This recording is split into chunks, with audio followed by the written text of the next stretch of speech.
Hey, ladies and gentlemen, we're live. I would like to begin by welcoming those members of the press and public who have joined us today here at the Civic Suite in Pathfinder House, and also those who are watching the meeting on our live stream. This is the meeting of the Transport and Infrastructure Committee. My name is Anna Smith. I am the representative for Cambridge and the chair of that committee.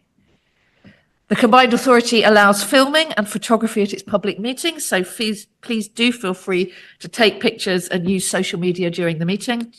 Can I ask though that everyone present checks that their mobile phones are on silent or vibrate while the meeting is taking place?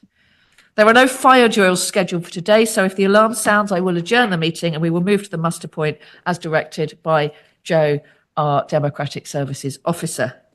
I would remind members and officers that the meeting will be recorded, and the first time you speak, could you please introduce yourself and say where you're from so that everyone listening online knows who you are, because they won't necessarily be able to see your cards in front of you.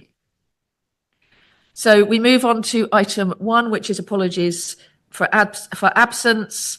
Would the governance manager let us know of any apologies? Joe. Thank you, Chair. There have been no apologies today, but just to let you know that the Mayor has said that he will be joining us, but in 20 minutes or so. Thank you very much. Does any member wish to declare a disclosable pecuniary interest or non-statutory disclosable interest in any of the items being covered today? Councillor Seaton. Thank you, Chair. As usual, I need to declare that I am a trustee of the FACT Community Transport Service. As always, declarations of interest can be made at any point during the meeting. So, as you know, I will take you in strict order, but if you have a declaration of interest, just keep waving at me and I will stop immediately and make sure that we can take that so that we don't have any issues or concerns there. Right. So I now move on to item 3, which is the minutes and action log. Is the committee happy to approve the minutes from 24th of January as an accurate record and to note the action log? Okay, I see no objection, so I will take the minutes as approved. And I am just signing that in my incredibly hard to read signature. And what's the date? The 5th, thank you. I hate me now, so I actually got my own pen this time. Item 4 is public questions, but I understand that no public questions have been received. So we will move on to item 5, which is the Combined Authority Forward Plan. Are there any questions or comments, or can we take this as noted? Okay. We are now on to item 6, which is the bus franchising implementation update. Judith Barker, Executive Director of Place and Connectivity, will introduce this report. Judith. Thank you and good morning, committee. I'm just going to provide, we've got a lot of matters on the agenda today, so I'm going to provide a very brief overview to this paper. Obviously, members of this committee will be aware that following the TIC in January and the board discussions on the 6th of February, the Mayor made the decision to implement bus franchising on the 7th, and the required documents were published on the 17th. We've therefore moved into a phase of focusing on implementation of franchising. And as you'll be aware from all of the conversations around that time, we are aiming towards going live with the first contracts in the autumn of 2027. That requires a lot of activity between now and then to ensure that can happen. And the work streams at 2.2, there's 8 of those work streams, which are absolutely vital pieces of work in order to ensure that all of the different areas of activity are considered. So we've got that focus on communications and engagement, data management, the infrastructure, including the depots and bus stops, the network development, which Andrew will talk about, commercial and procurement, which is clearly incredibly important in terms of making sure that our small and medium-sized operators can access the market, safety, finance and resources, and that includes the staffing and the ensuring that we have the team that is sufficiently strengthened to be able to move ahead with this agenda and has the right expertise, and indeed the policy and governance, and ensuring that we have the correct oversight of this work of both senior officers and members. And there's some further details on that in the paper. So if I could just pause there, Chair, and hand over to you for any questions for the committee. Thank you.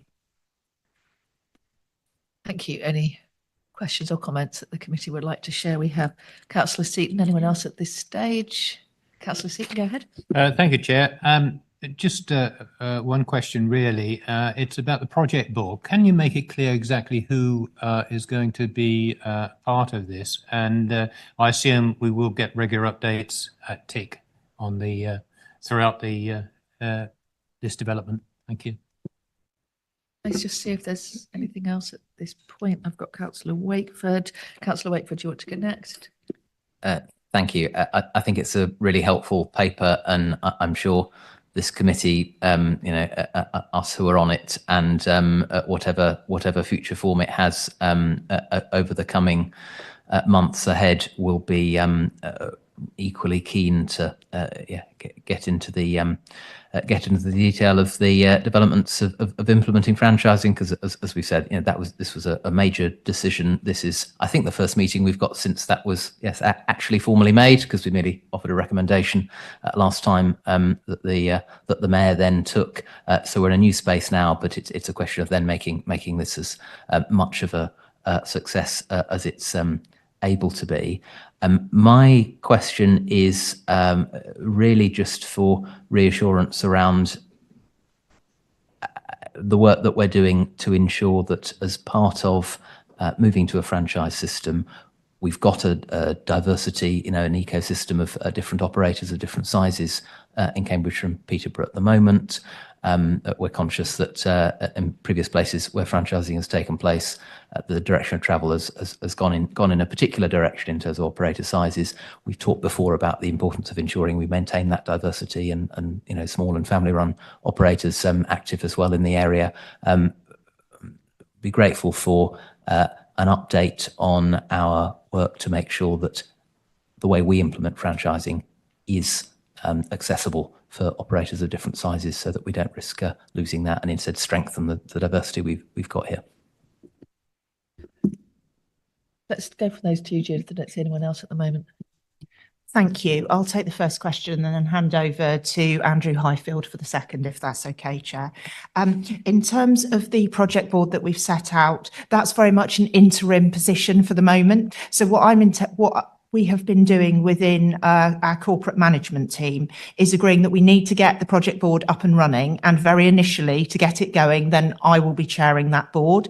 One of the work streams is around governance, and we need to the first one is also around communications and engagement. And what we need to quickly do is move to a longer term governance position, which obviously involves reconfiguring that project board to involve members, and also absolutely committing to ongoing regular updates through this committee and indeed up to the board. The governance will include both how we make decisions and whether we are considering future governance options. Obviously, you'll be aware in other places, they, for instance, have TfL, Transport for Greater Manchester, and so on. All those things need to be considered. We need to look at options and whether they're right for us. So the whole governance piece, what I'm looking at doing is establishing the scope of each of those different work areas, and absolutely then reinvigorating and making sure that the governance and the programme board that we have in place is fit for purpose for the challenges that we need to have going forward for the first 2.5 years of franchising and then beyond. So it's very much an interim position with reports through this committee going forward. If I can hand over to my colleague.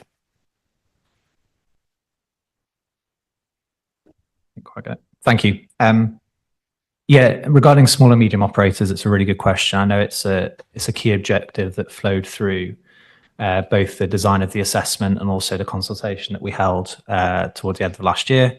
As part of all that material that was shared at the last TIC with the mayor prior to a decision was the small and medium operators paper, where we looked at how we could facilitate a meaningful involvement of small and medium operators in any franchise scheme. That was a requirement of the Act, but I appreciate it was also a requirement in terms of the objectives we've got locally as well, in terms of making sure that follows through into the implementation. That paper set out 8 options and recommendations around achieving that. I won't go through them all now, but there were a number of things around the procurement itself and how we can facilitate the design of those contract lots to ensure that. And obviously we'll be involved in, meaningful conversation going forward with our small and medium operators and all operators in the region, to make sure they get their feedback and we can get key sort of thoughts from them on that. I think the other thing just to note is obviously a lot of our small and medium operators are currently not fully reliant, but do work from a number of contracts that the Combined Authority already sort of let out in terms of the rural services and services aren't commercially viable. In effect, the franchise model is still establishing that contracted model, but in a slightly different way. So we just need to be aware of those risks and how we can make sure we meaningfully involve them in that process. Okay, any other comments or questions at this point? Councillor Shaler? Thank you very much, Chair, and really good to see this. In 2.2 with the work streams, I'm very interested in the future development of an entire passenger transport network, and I realize that we'll be talking about network update in the next one, but clearly these are together. I'm interested in here we have talking about the depots. Will they be electric bus ready? What will we be doing? Again, this is about the network to support the network and grow the network in the meantime, because 2027 is some time away, obviously. But connectivity with rail, and we are all hoping that we will have some, rail enhancements in the future as well. But again, building the whole network, including bus stops as active transport hubs, and looking to have those links with existing and new active transport infrastructure, because obviously our different authorities are also planning into the future, and when this lands we hope that it kind of dovetails into everything else we are planning. Thank you very much. Okay, anyone else at this point? Okay, he's taken that one. Thank you. That's a very wide-ranging question, and quite rightly so, because it's all about the kind of integration of how we do franchising with the wider local transport and connectivity plan, and how it all adds up together to provide better connectivity for our residents and our businesses. So I think that is really important. And when Andrew speaks about the network, both probably in answer to this question and on the later paper, that will be really key. And I'll let him talk about the position regarding electric buses, the base of the network and the bus stops. But certainly in terms of the piece with rail, we have had one conversation with Great British Railways and their shadow structure. Obviously, we can see within the English Devolution White Paper, there is a direction of travel of mayoral combined authorities being empowered in their relationships with Great British Rail. And indeed, Tim and I are meeting with Great British Railways again in the next couple of weeks in order to kind of take that relationship further.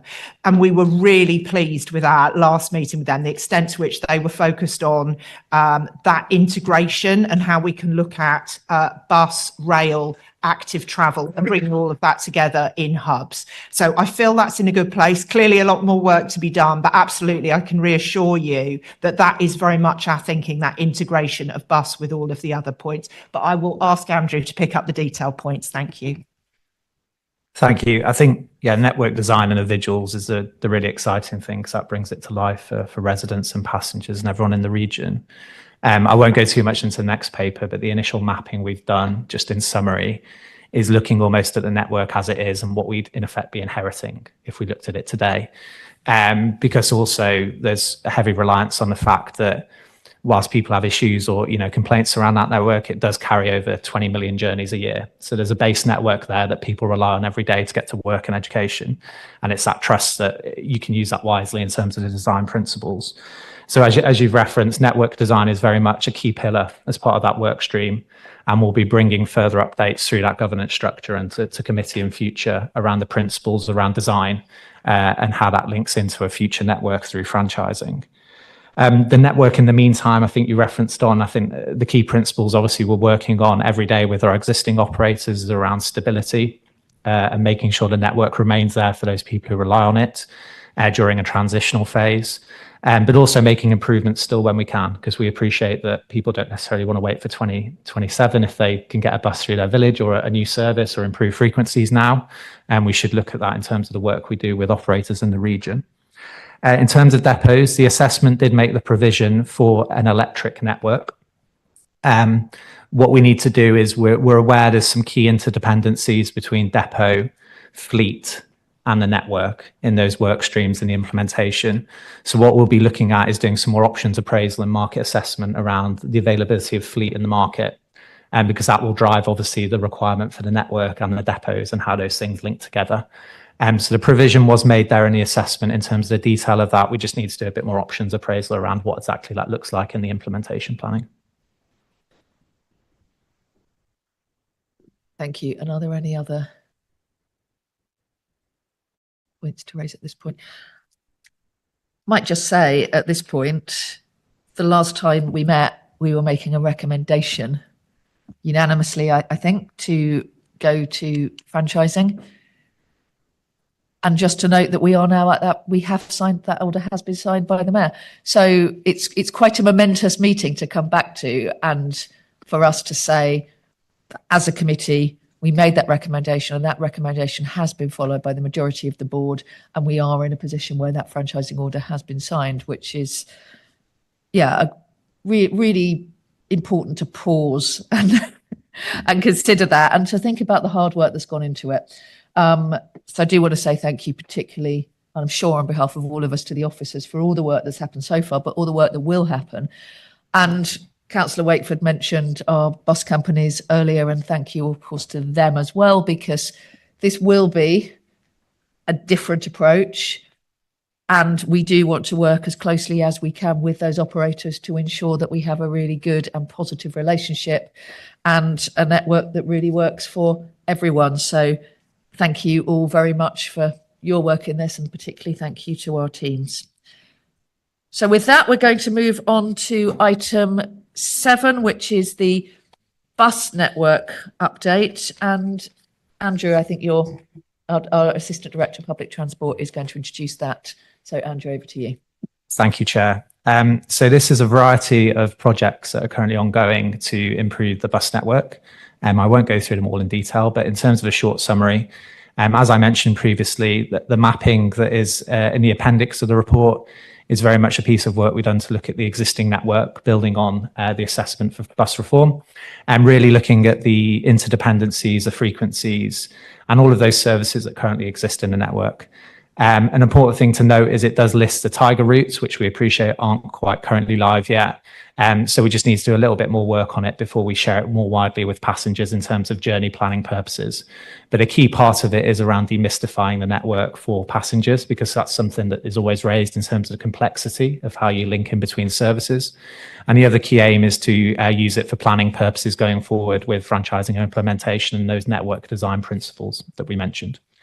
The other key updates in the report around the launch of the further Tiger On Demand services, which launched on the 11th of January. And there's some initial journey mapping data that we've derived from our software to show how people are starting to use the services in terms of origin and destinations. And there's a short update around the Tiger Pass itself and the number of passes that have now been issued, which I think at the time of writing was 38,000, but has now got above 40,000 and over 800,000 journeys using the pass. And some short updates around future work we'll be doing with Transport Focus around the Your Bus Journey survey, which will inform some feedback from passengers to inform further customer metrics. And a bit of detail about further metrics we'll be defining and using for next year in terms of evaluating all of our contracted services and performance from this year as well, which we'll bring to a future committee. So yeah, that's a short summary, Chair.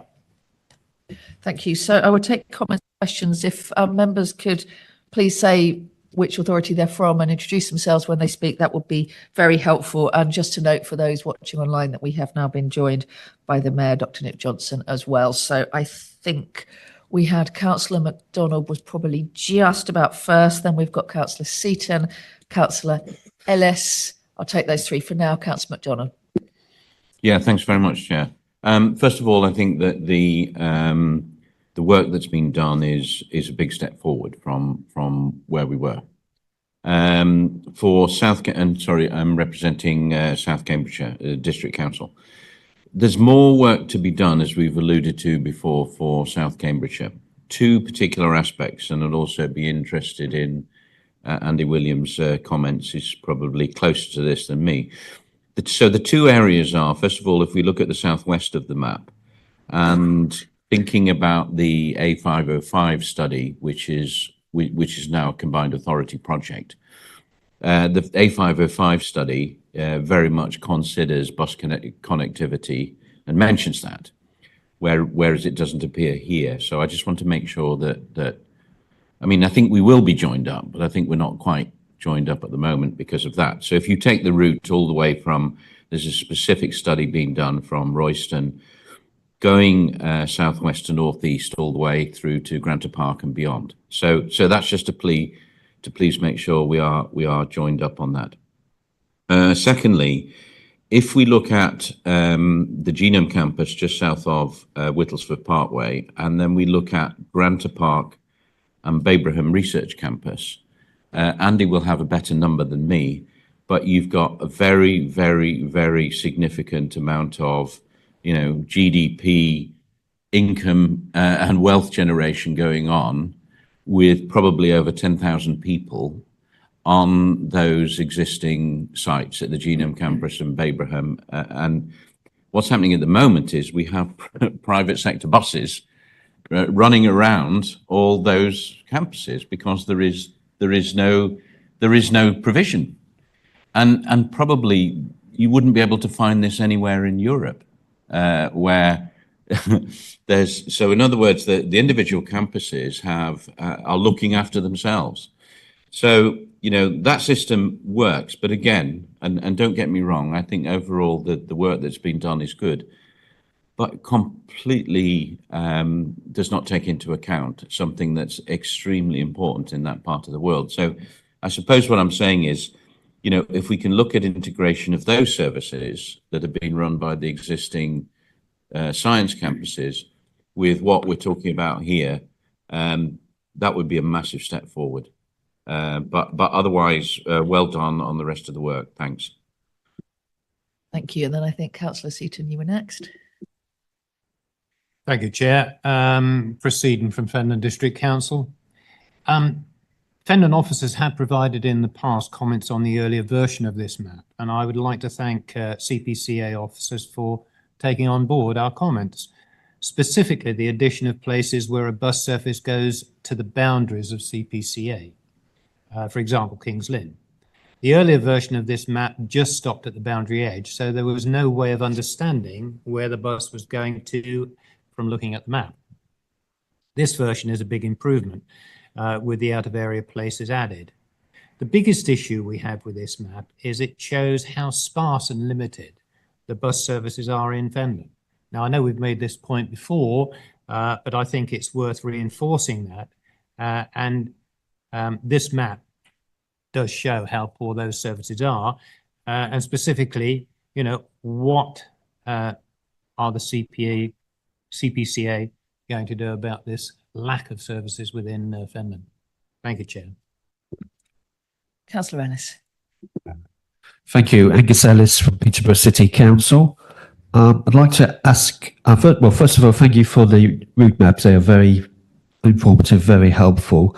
But I want to ask a specific question regarding the Peterborough Orbital, the route that it takes. It seems to take a mainly route around the west of Peterborough and misses out key areas in the north and east and southeast parts of Peterborough, like Warrington, North Breton, other parts, and especially when it goes to the city hospital. It's a direct route, using the orbital going to the City Hospital, especially from the north of Peterborough, would be really helpful.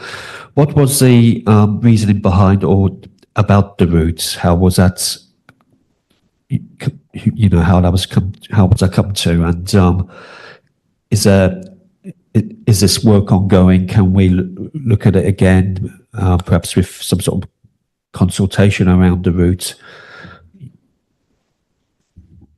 Okay, I've also got Councillor Wakeford. I don't know if you can manage another one before we come back, or would you like to take them in a three? Councillor Wakeford.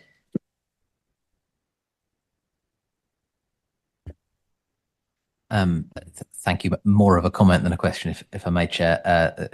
Hope not to add too much to Andrew's list. I agree, looking at this network, which is as is, rather than what we'd be looking to move towards in a franchising model as we develop it and take fuller advantage of opportunity of the system. I agree. It makes clear there are some areas that are pretty stark in limited bus uses in Fenland and beyond, in other rural areas as well, not least in parts of Hunts too. Though I think Councillor Seaton would be fair in saying it looks even sparser in his neck of the woods. I think really this makes the point as to the limitations of the system we've had to date for buses in Cambridgeshire and Peterborough, with scope for the combined authority to step in sort of ad hoc in subsidising individual routes, but fundamentally a route governed by a network governed by the market, because it's as we talked about in advance of the mayor making the franchising decision. It's difficult to criticise bus operators for running the most financially sustainable routes when they're working in that network. So I think the key answer from my point of view as to what we're doing about the patchiness of this map and the extent to which routes aren't necessarily matching the public interest, the public need in a lot of our communities, especially rural areas, is franchising, and is the work updated upon in the previous item. So I do think this commends the decision that we've taken as well. And I just wanted to comment on the additional procurement routes, that there is a time frame in the paper, as Andrew alluded to, of expectation in May or June of those new procurement routes being launched. It's obviously disappointing that they're not in place already, and there are some key ones that we're excited to see in Huntingdonshire. But again, the fact that there are legal hurdles and problems and risks around doing this sort of thing in the current network, again, makes me more, not less, comfortable that we're moving to franchising. Thank you. Yes, thank you, Councillor Wakeford. And it is very much the perils of a deregulated system, and I think you've set that up for us really clearly. Who's taking those? Andrew? Yes, thank you for all the questions. And I think exactly the nature of the questions is what we were hoping in terms of putting this visual together, because I think it really demonstrates the network we have at the moment and sort of what's being inherited to go into that new model. So we expect more of these questions to come up, obviously, as it's released further, and it's really useful because it helps us with that planning process in terms of designing that future network. I think in terms of some of the specifics, I think going back to Councillor Seaton's point, it's a very important point around, focusing on sort of more local areas and the services that are provided. I appreciate the map does show, obviously, the Tiger 7 and the Tiger 8 on demand. I guess if you'd have done this 6 months ago, it would have looked even more sparse before those services sort of came online with the on-demand service and the future Tiger 7. So hopefully that does demonstrate some of the improvements that are being made now in terms of provision for different areas, but we appreciate that could go further. The feedback from officers was really welcomed, and that's something we wanted to do before we brought this map to committee, was work with constituent council officers in that engagement process, just to do that check and challenge of what we've done. And that was really useful with feedback from officers at Fenland, particularly around some of those improvements we made to the map. So that was very much welcomed. In terms of Councillor Wakeford's point, it's probably worth just mentioning on the map, and I won't go too much into detail around the key and all the mechanics of the map, but it is fair to say probably that the red lines you see on the map are the sort of services that go to every 10, 15 minute frequency. And traditionally, we'd probably work on the basis the more commercial services that operators have coalesced around because they generate profit, because they're that frequency and they generate that sort of patronage. And then when you look at those lines that are sort of yellow and really go into infrequent, you'd probably make a good assumption that they're contracted routes that the combined authority have continued to support, with the sort of blue lines where you start to get to a 30-60 minute frequency sort of being in between, but the majority will probably still be contracted. In terms of Councillor Ellis's specific point about Peterborough Orbital, obviously we're still in a procurement process as referenced in the report, so there is limited ability to change the nature of the service scope currently. Obviously, once we move to a point where we've moved through the process to launch services for all of the Tiger routes and the existing Tiger On Demand services, we're really keen to evaluate those services and how they work for local residents. We appreciate that the Tiger routes, particularly, as this map I think shows, have had to be launched into a network of commercial services and contracted services. And that's a bit of a jigsaw to work around in terms of not impacting too much on existing competition, because we're not allowed to do that, for example. So that's how it's sort of been designed in nature, while still trying to meet the outcomes that residents are looking for with that service that came back from the consultation. I think the only other point I was just going to pick up on is Councillor MacDonald's around the Whittlesford Parkway. And again, it's another really important point, and it's what the map's starting to draw out in terms of how we can improve those services. I know that sort of private business transport is something that was a key issue in North America as well, for example, in San Francisco, I think with Amazon and Google, and sort of trying to bring that more into how you can get those benefits through the public transport network is something we'll be looking to do with sort of businesses and local engagement with businesses around how that investment could come into the public transport network. Thank you. Any other comments? So we have Councillor Shaler, we have Mayor Dr. Nick, and we have Councillor Sharp. Councillor Shaler first. Thank you very much. And I don't want to repeat what I said in the last question about I should say I'm Neil Shaler. I'm from the Highways and Transport Committee of Cambridgeshire County Council. In the last item we were talking about the joined up network, and obviously this is what we need: buses to rail to active transport network, but also into the future. And often this is about stability. What we expect from our passenger transport network is stability, so that people can choose to live, they can choose to move their businesses based on what is there. And obviously there's a tension because we're trying to change the less than useful often network that we have now into something that is fit for the future. So there's obviously change built into that. And this brings me to the survey, which we very much support. But it's very difficult to get from a current survey, current people, what their potential is for the future. And in line with this, the fantastic Tiger Pass, 800,000 journeys is fantastic. The Tiger On Demand, I have to say, in parts of Finland, has taken a little bit of a change of mind for a few people to get their head around how that actually works, but still, pretty good uptake. And in fact, I think Finland is a fantastic area for passenger transport. It is quite unique in the country in that pattern of settlement built up around train stations, because that was as the Finns were being colonized in a way by farming, as they were being drained, that those were the kinds of technologies. So we have these great market towns with farmland in between. And so the potential to join them up with passenger transport is perfect, I think. And I think we should think again about these rural areas as not being, something difficult, but actually what an opportunity. So thank you very much.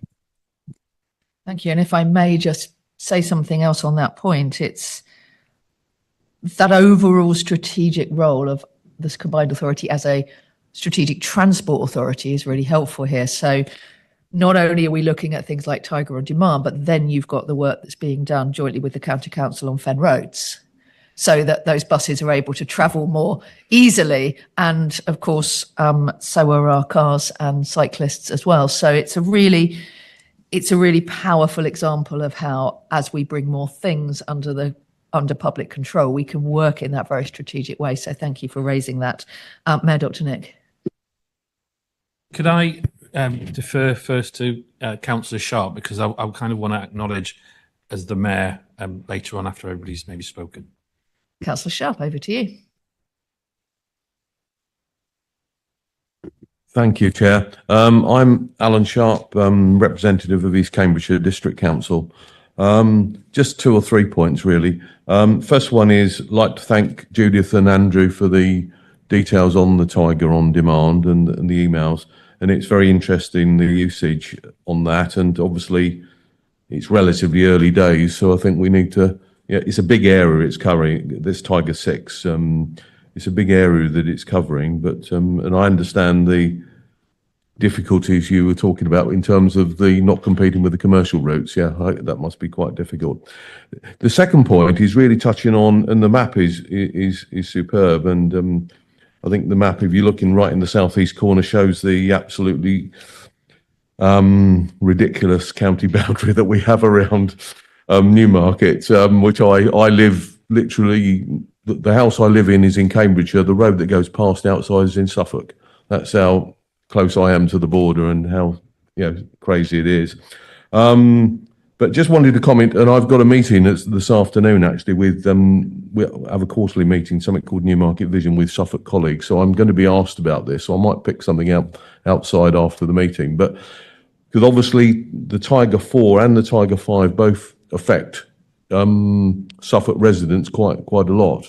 They're great for Cambridgeshire residents, but and I'm sure we are working with Suffolk colleagues across border to try and get as much communication as we can. I think, because I've had council colleagues from Newmarket ring me and say, "Do you know anything?" And obviously, I can tell them limited amounts, but it looks good. And I think the only other thing is obviously the timetable details will be interesting with the Tiger 4 that's going to go into the Hills Road, Long Road, and then into Addenbrooks. How certainly in the mornings I can envisage that being clogged up, but obviously that's something that we'll wait for. But yes, it's a very good visualisation, I think, of the issues we've got. And thank you.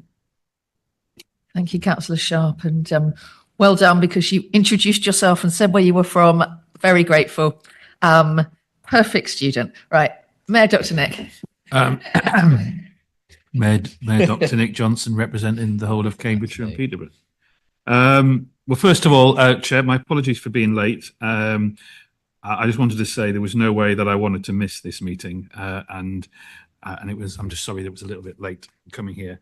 I also want to say thank you to all the TIC members, as has been acknowledged. I was very keen to come for this particular portion of the meeting simply because, obviously, as you highlighted, when we last met, we were advising the board to go to franchising, and it was one of the greatest honours of my political life to take on that advice. And I was particularly grateful that the TIC was across the board. It was unanimous that it was something that they saw as benefiting the whole of our county. So, correct me if I'm wrong, and there's a few questions coming into the offices. I think this is the first time we put a map out there for Cambridgeshire and Peterborough for over 20 years or something. Maybe you can answer that in a moment. I think it's one of the reasons that we're actually seeing it for what it is. That those conversations that we've all had, there's no buses here, why does everybody get it? Just actually seeing it as a map, which I saw for the first time some time ago, filled me with giddy excitement in terms of realising that we were beginning to talk about transport for Cambridgeshire and Peterborough. A true Tiger network, call it what you will, but for me, it's the complete direction we should be going. And it allows us to kind of have a sense of, you can look at the map, and if you live at the far north, east, west, south corner of the area we cover, we're going to be connected. And, when with franchising, the idea that one ticketing can work, you can get on the bus in one part and cut across, and this is the direction we need to be going. So it's a very, very exciting time. Again, thank you to all the staff for and officers, how you've managed to make it real in front of us today. There's a few things being brought up initially by Councillor MacDonald. You actually said the providers around that area, Whittlesford, looking after themselves. We need to break into that narrative of, it's nothing to stop private companies doing. Why wouldn't they? But, what we really want to work with the business community and saying, you're doing your bit for your things, but can we find a way through franchising, working with the offices to create the support where people are going in and out of those science parks, research parks, so they actually feel as part of the bus journey. It might be a bit of a deviation, but they actually get to see what these places are like and maybe even get jobs there or training opportunities. We've got to push on that area, which then takes me to the next question about the map to some extent. Yes, it's very rich. It's got a lot of information, but what it doesn't show, and I'm sure one of the reasons we can't do it is, as well as all those private enterprises doing it, what about the school services? What about the college services? Now, I'm not expecting this. We would want to put that out because if it's a school service, a college service. But we, as we have shown in some areas, we have been able to kind of work with the county council to save money by getting an amalgamation of school routes and taking those, good and clever, almost AI type decisions to sort of make both work. The operators get better value. The schools' transport costs are reduced because we're using the public transport network to deliver schools and college students to this place. So I'm keen to understand, do you have another map which overlies this in terms of private enterprise, college services and school services? And if you haven't, why don't you? There's another challenge. To go back to the Peterborough Orbital point, you have sort of touched on it with regard to Tiger on Demand and how we have to be careful about competition. As I understand it, the choice for Peterborough Orbital, the ambition, because it was something that was asked of the Peterborough City Council, create an orbital. But the route we've got, let's be honest, it's maybe not the best that we would like. It's the best we can do in the circumstances, because if we designed it possibly as we'd really, really like, we'd be in trouble because we'd end up having competition problems. I don't know if you can share that issue. I think that's also true for other Tiger routes. So we have to acknowledge that. Again, it's a point that the mayor makes. Sorry, not the mayor. Sorry, in 6 months' time. Okay. The chair makes is that we are in a deep unregulated system where we can't necessarily do exactly as we would like. Finally, two final points. I want to acknowledge, because nobody else has done this, there's a piece in this paper about the work that you've done as Section 106 monies around Waterbeach. Well bloody done, because this is exactly what we need to do. I'm keen to understand why we were able to do this on this occasion, because every single representative around here knows about Section 106 money. I know about it from Hunts DC when I used to be a district councillor. And time again, I can think of the 68 bus in Wisbech, which we rescued simply because the money from that was previously provided by Section 106 fell apart and it wasn't designed as it should have been at the time. Are we going to have more engagement? How are we going about getting more engagement with our constituent authorities to deliver better design of the network with particular Section 106 work money coming forward? And are you getting the information you need from the officers, the representatives from around the table? If not, why not? And then finally, as noted, Tiger passes over 40,000. Back in January, over 800,000 journeys. Will I get an opportunity as a mayor to give a toy tiger to the millionth passenger using a Tiger Pass? And can we make sure that happens? Because that was a lovely way for me to go. And it doesn't have to be a toy tiger. It could even be a real tiger as well. I care, because I want that to be acknowledged as part of the success of this process. Can we explore that, and can we do it as a sort of, you are the 1 millionth customer? Thank you. I'm enjoying my day. Thank you. I think the mayor is having fun this morning. Just to make a slightly serious and chair's point, we clearly do have an election period coming up, but I'd really be keen if we don't have any mention of that in this meeting. This is a business meeting, and we need to keep it very focused on the business at hand. So thank you. Where do we start? Who's picking those up? Shall I make a start and then hand over to Andrew? And I think I'm beginning with the question that Councillor Shayler asked. Is that correct in that group? I think we've had quite a lot of business since then. I just want to make sure I'm in the right place in my notes. Apologies.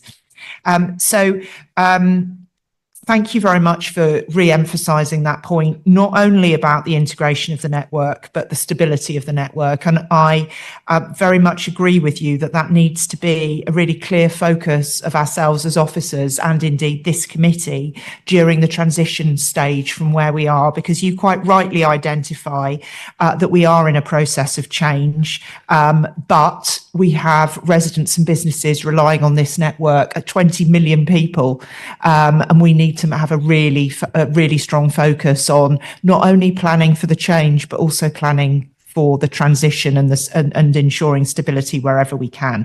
And I think that's a really important emphasis. Obviously, thank you for the comments about the Tiger Pass. And yes, we are pleased with the uptake of Tiger on Demand, but that's very much in the early days. The West Huntingdonshire began running at the end of November. The other areas began running on the 11th of January. So we haven't even had 2 months yet. So there isn't even enough. Although we've brought data here, we clearly need a longer time to be able to review that progress, and that is really important. Regarding, and I think it's perhaps worth saying on that we are continuing to review and consider and have the absolute support of our communications colleagues to think how we build upon the communications to reach out to as many people as possible, to bring the Tiger on Demand services to all of the villages that are in those zones within Fenland, East Cambs, and more widely. I'll perhaps ask Andrew to pick up the specifics of the relationships around with Suffolk colleagues and how we're talking about that. I'll also ask Andrew to pick up the questions about this being a base map and what we could look at on top of that. We are absolutely working with county colleagues on the opportunities, both in terms of services we've already delivered with Home to School, but also thinking about how that works with the franchising model. We're absolutely aware of the interdependencies in the system between the operators that currently deliver Home to School transport and the franchise model, and need to make sure that we are focused on this network, allowing people to get to places of learning as well as places of employment. So we absolutely see the integration and are working with County and Peterborough colleagues on that. And indeed, I had a meeting last week with the place directors, which is my equivalents at all of the constituent authorities, and shared with them the same 8 work streams for franchising to ensure that all my colleagues are aware of how we want to work with them to deliver the best outcomes under franchising.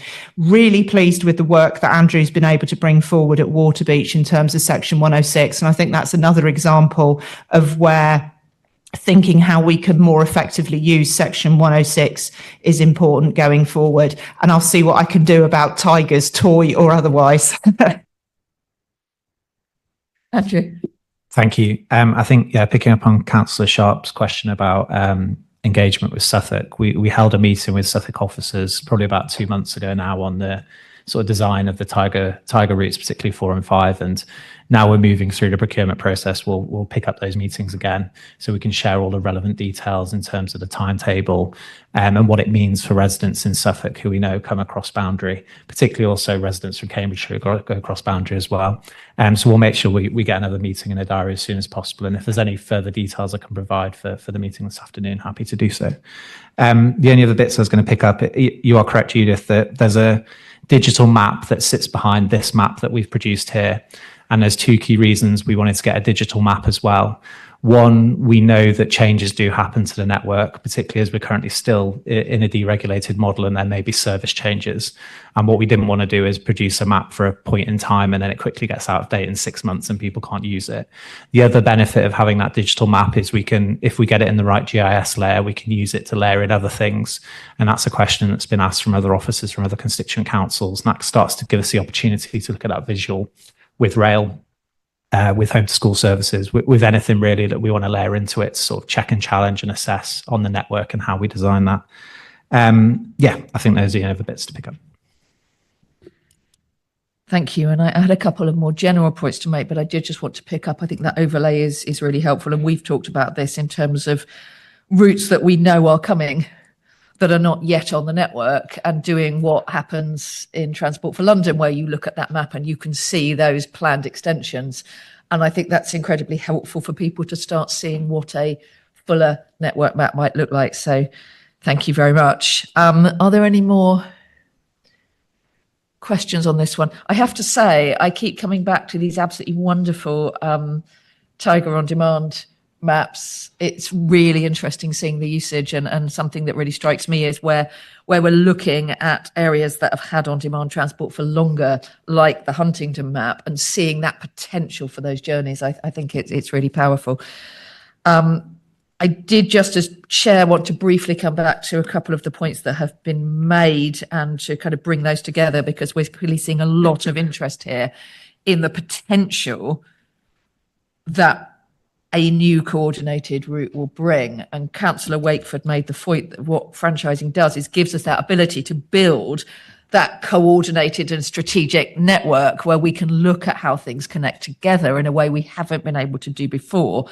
So it's not just about more routes, although it is about more routes, it's also about joining up those routes and being able to do that strategically, rather, as was mentioned earlier, we're not just filling in the gaps around existing commercial services, we're able to think about that in a very strategic way. So certainly as chair, I'm really grateful for all the comments that have been made about where routes might come in. We've heard lots of suggestions here, and I think Councillor Sharp, it's a question I've asked a lot as well around that cross-border transport. It's very marked where you are. We have a similar issue with some of the buses in Northwest Cambs that are going out to Stamford, for example, and how we can work potentially moving forward with other authorities to see if we're able to roll in some of our schemes with those authorities. That would be something I think we'd all be very keen to see. It would be great if a young person picking up a bus from Newmarket was able to take a Tiger Pass in the future, for example, because that had been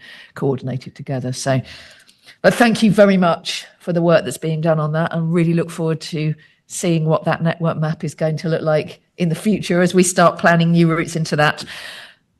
Okay, so that one is also, I believe, just to note, is that right?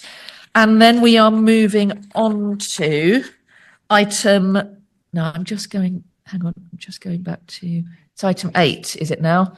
So I'm going back to item 8, which is the community transport update. Andrew, I think this is you again.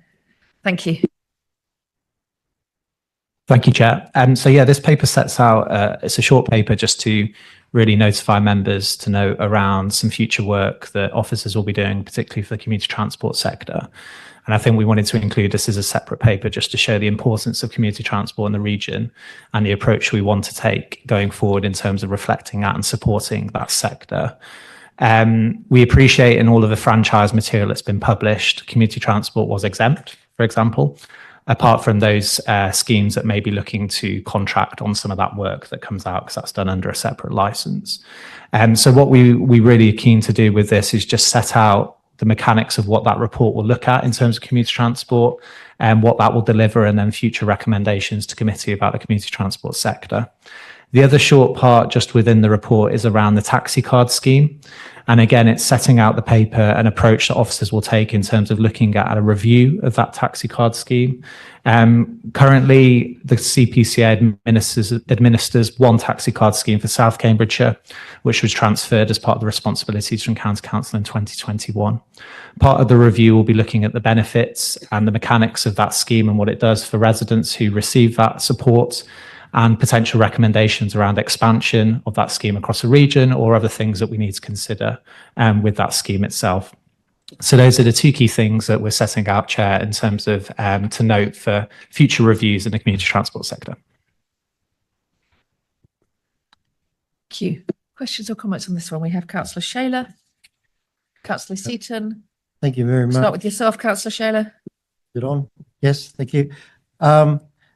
Yes, again, very, very welcome. There are some fantastic schemes across the county, brilliant volunteers, but it's patchy, and it's just to bring it back into the map. And just to say again, to follow on from the Mayor's comments about overlaying maps and seeing how these things fit together. We have a lot of silos, really, and it's not only home to school transport, but medical transport and, you know, all of these things. We know they're functioning in the area, but it's rare that we can get them together and see which does what and how we can support each other. So I very much welcome this look into the sector. Thank you. Councillor Seaton. Thank you, Chair. Yeah, I mean, I would agree this, you know, is a very welcome report. Just a couple of things that I'd like to mention, if I may. The item includes limited details about research that is being undertaken going forward. It doesn't really provide any answers to what the research is telling us. Therefore, it's a bit limited in detail. We need to understand if this research includes the community car scheme. If it doesn't, then I think it's a case of asking if they can be included, as we're getting reports of schemes either being closed or being close to ending because of limited volunteers. The car schemes get limited support. There is no longer a coordinator helping them. Years ago, Care Network received funding to appoint a coordinator to assist the schemes.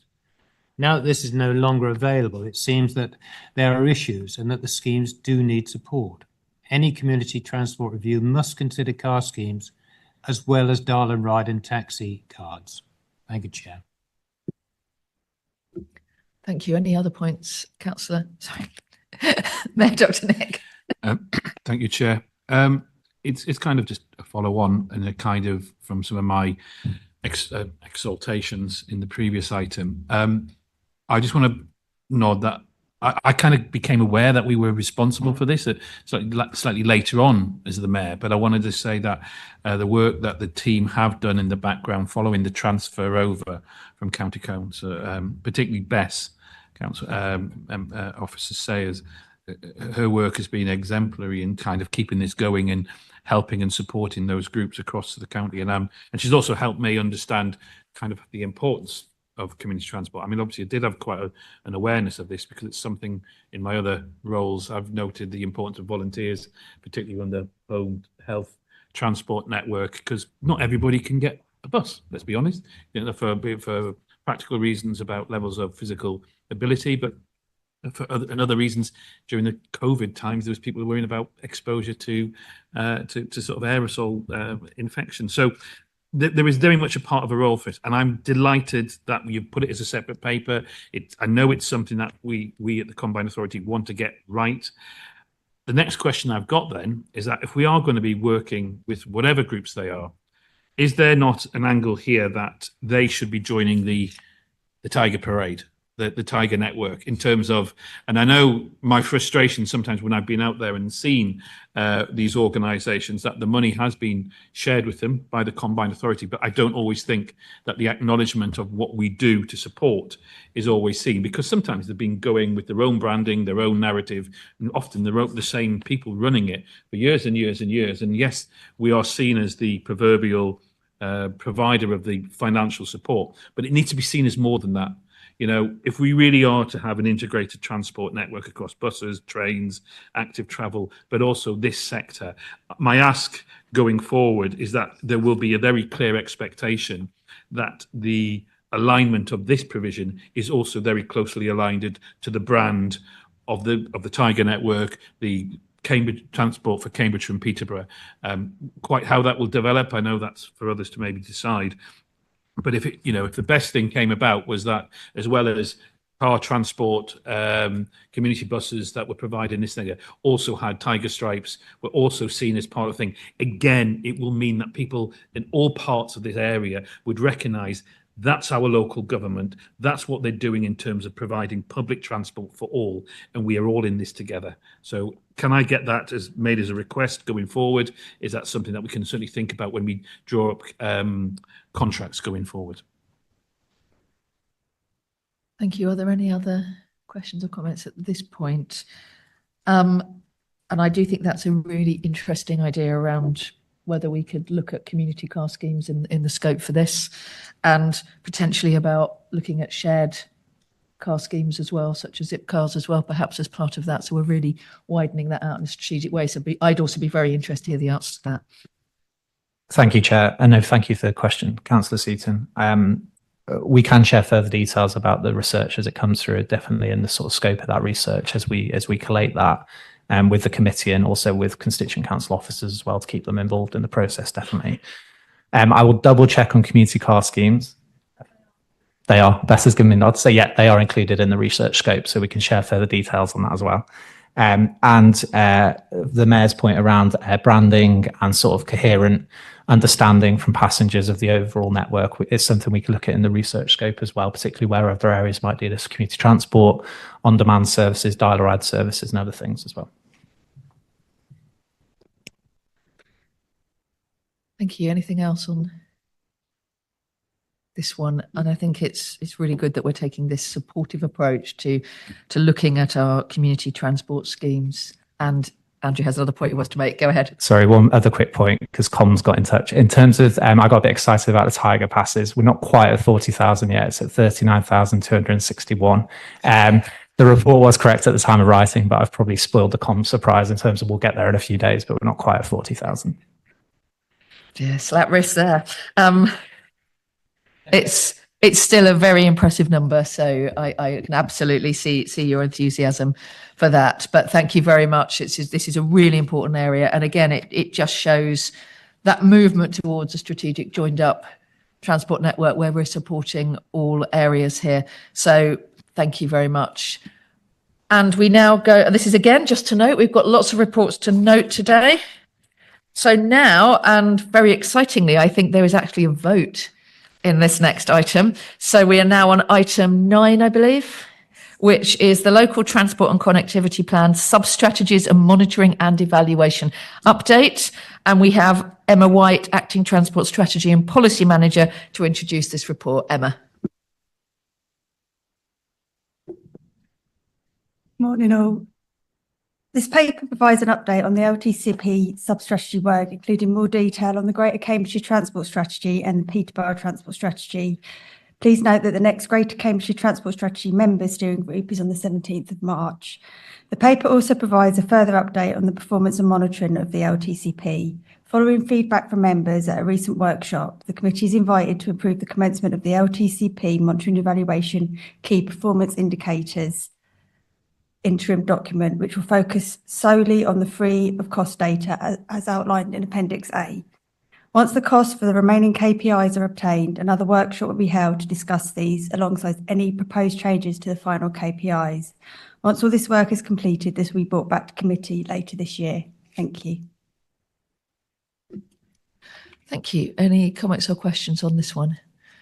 I might just kick off the discussion by saying that it was a very, very useful workshop, and we really put everyone through their paces and went through each indicator kind of line by line. And there was a lot more detail that we want to see, but we were very appreciative that it was probably better to start on some things that we could measure quickly and then go into all the other things as we can bring them out, rather than wait for the perfect set of KPIs before we did anything. So it's probably worth setting that context there. But sorry, Rebecca.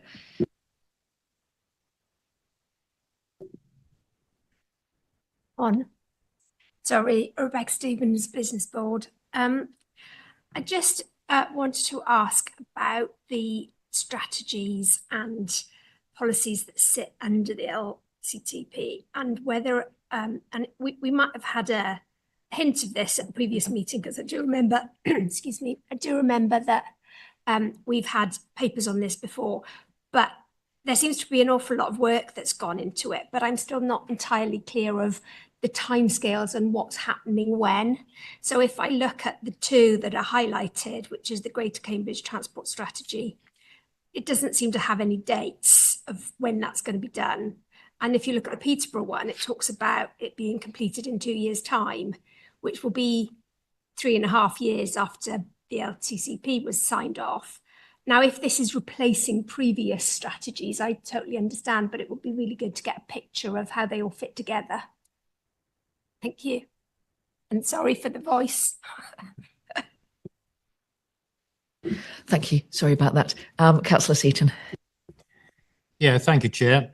In section 3.5, there are 3 new targets included. There's 15% reduction in car mileage by 2030, that's annual car and taxi vehicle miles, at least 50% of all journeys in our towns and cities which are walked, wheeled or cycled by 2030, percentage of journeys on specific routes in selected town and cities which are walked, wheeled or cycled, and a 20% uplift delivered in biodiversity from the new transport infrastructure.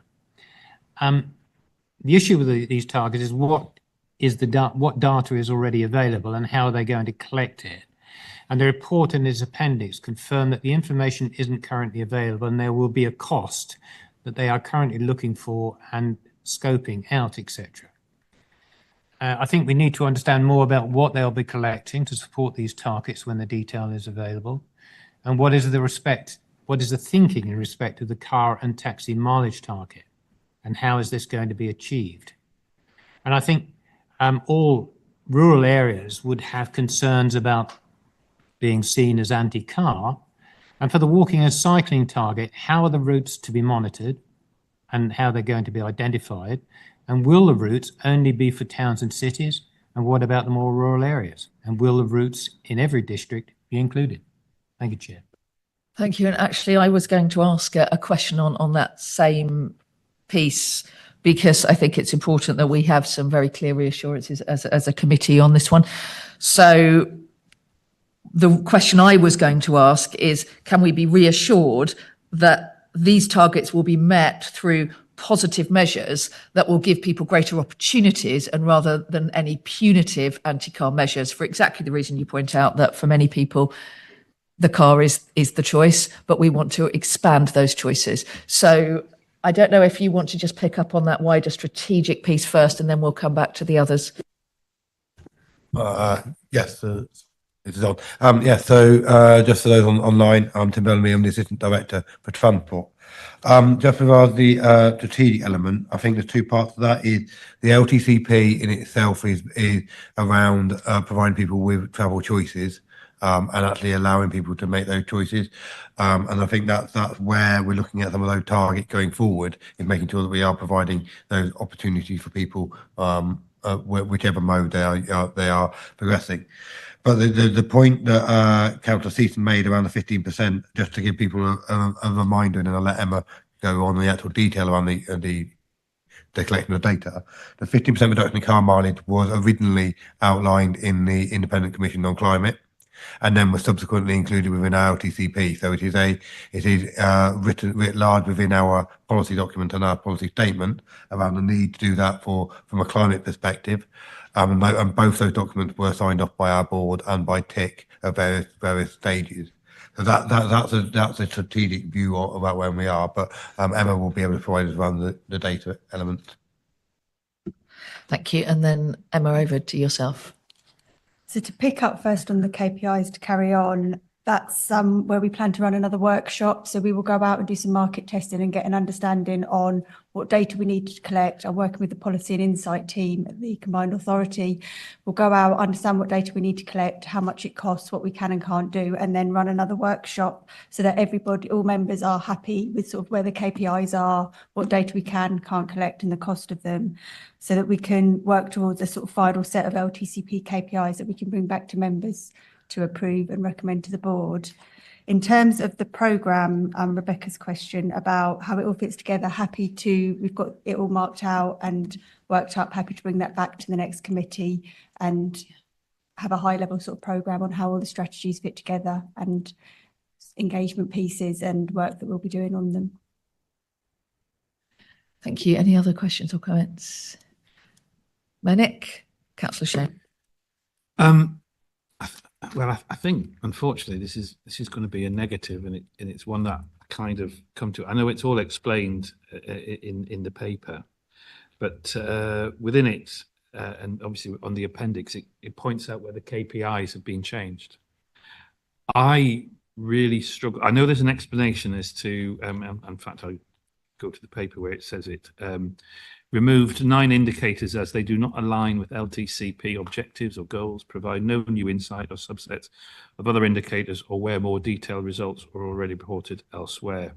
I really struggle, and I think it's a backward step to remove as many as you are potentially highlighting. Sorry, I'm just trying to get to where they were, particularly the ones that are around health.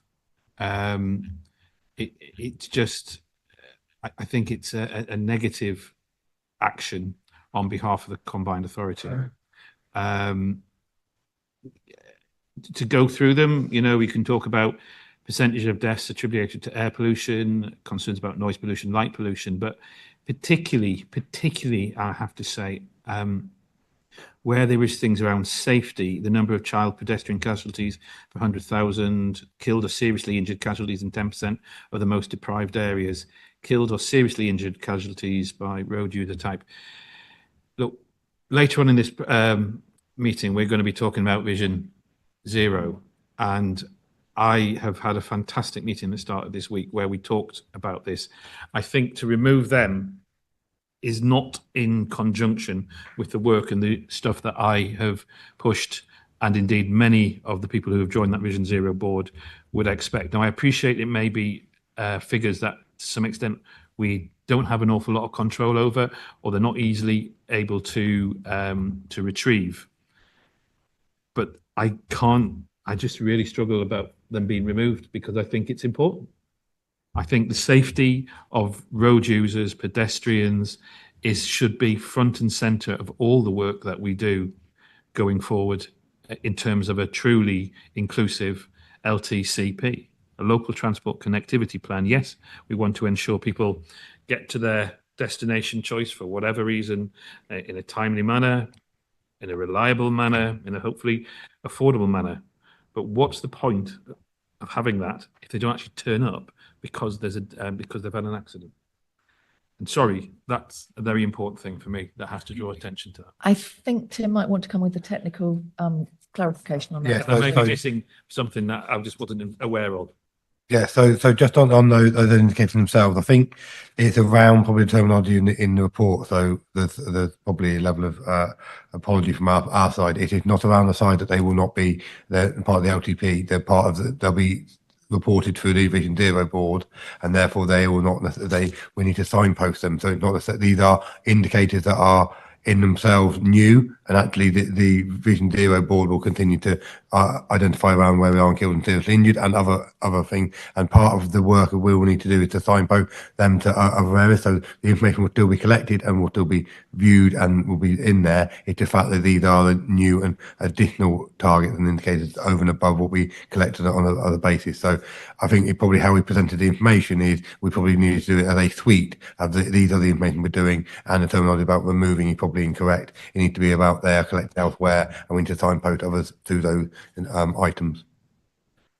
Okay, could I just make sure we're all in understanding what is happening there, and so we can check as a board, so as a council committee. So all of these ones around health and safety are all still being reported, but they are being reported into the Vision Zero board. Or forums, yeah. So I guess the question would then be, would we as a committee still like to see those coming through as an appendix so that we can still monitor them as part of the Transport Committee, even though their main monitor report will be to the Vision Zero board? Would that be something that we are keen to see?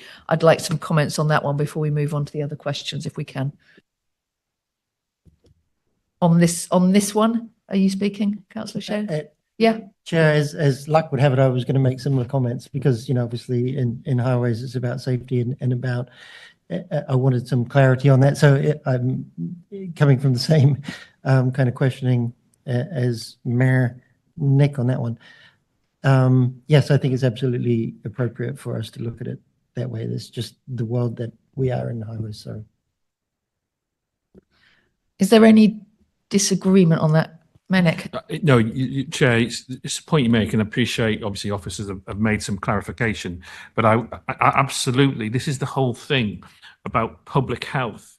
You know, if you want to have a healthy population, which then in turn becomes a wealthy population, and it's not, in this case, it's not just about the transport angle, it's about the idea that by being preventative and taking actions that encourage, you know, people to use more bicycles and to do more walking. So it's all part of the thing. This has benefits in other areas, not just the environment, but it also has the narrative that it helps people in terms of their overall well-being. So I absolutely feel that as a combined authority, we are moving into this space, and it is indeed expected through devolution that public health and a public health agenda item is air quality. It is the safety in the environment and the roads that, and the pedestrians that we have in this area. It should be brought to every committee. Health and the preventative angle, public health in the role that we make as public policy is absolutely embedded within everything we should do. So please, please, please, I appreciate it being explained, and I do feel a bit more reassured, but please, let's not lose sight of the importance of how this should come back to this committee as much as to the Environment Committee around air quality, as much as it would come back to the Vision Zero board in terms of the work that we are doing. So certainly as chair, I'd be very supportive of that suggestion. Do we have any dissent on that in the group, that we continue to ensure that these are brought as part of the package to this committee so that we can see and monitor what's happening, in addition to them going to either the Vision Zero board or the Net Zero board as needed? Yeah, I would be very supportive of that. I think everyone is. So if we can make sure that happens, that would be very helpful. Judith, did you want to say anything on that? I just wanted to provide the reassurance to the mayor and committee members that although we've had this discussion this morning, it's absolutely fundamental to our thinking and the delivery of the local transport and connectivity plan that's been approved around this table and implemented around this table, that we are absolutely considering the importance of health and well-being, both from the air quality point of view and from the safety point of view. It is merely a kind of procedural thing of making sure the focus is through the Vision Zero board, and that we're empowering and sending the right data there. But absolutely, I just wanted to provide that reassurance that we're all committed to looking at it in that way and thinking about how transport allows people to get to work, but their well-being is what drives their productivity. And we're absolutely sort of signed up to delivering that going forward. And I think this might be something that our business board colleagues would be particularly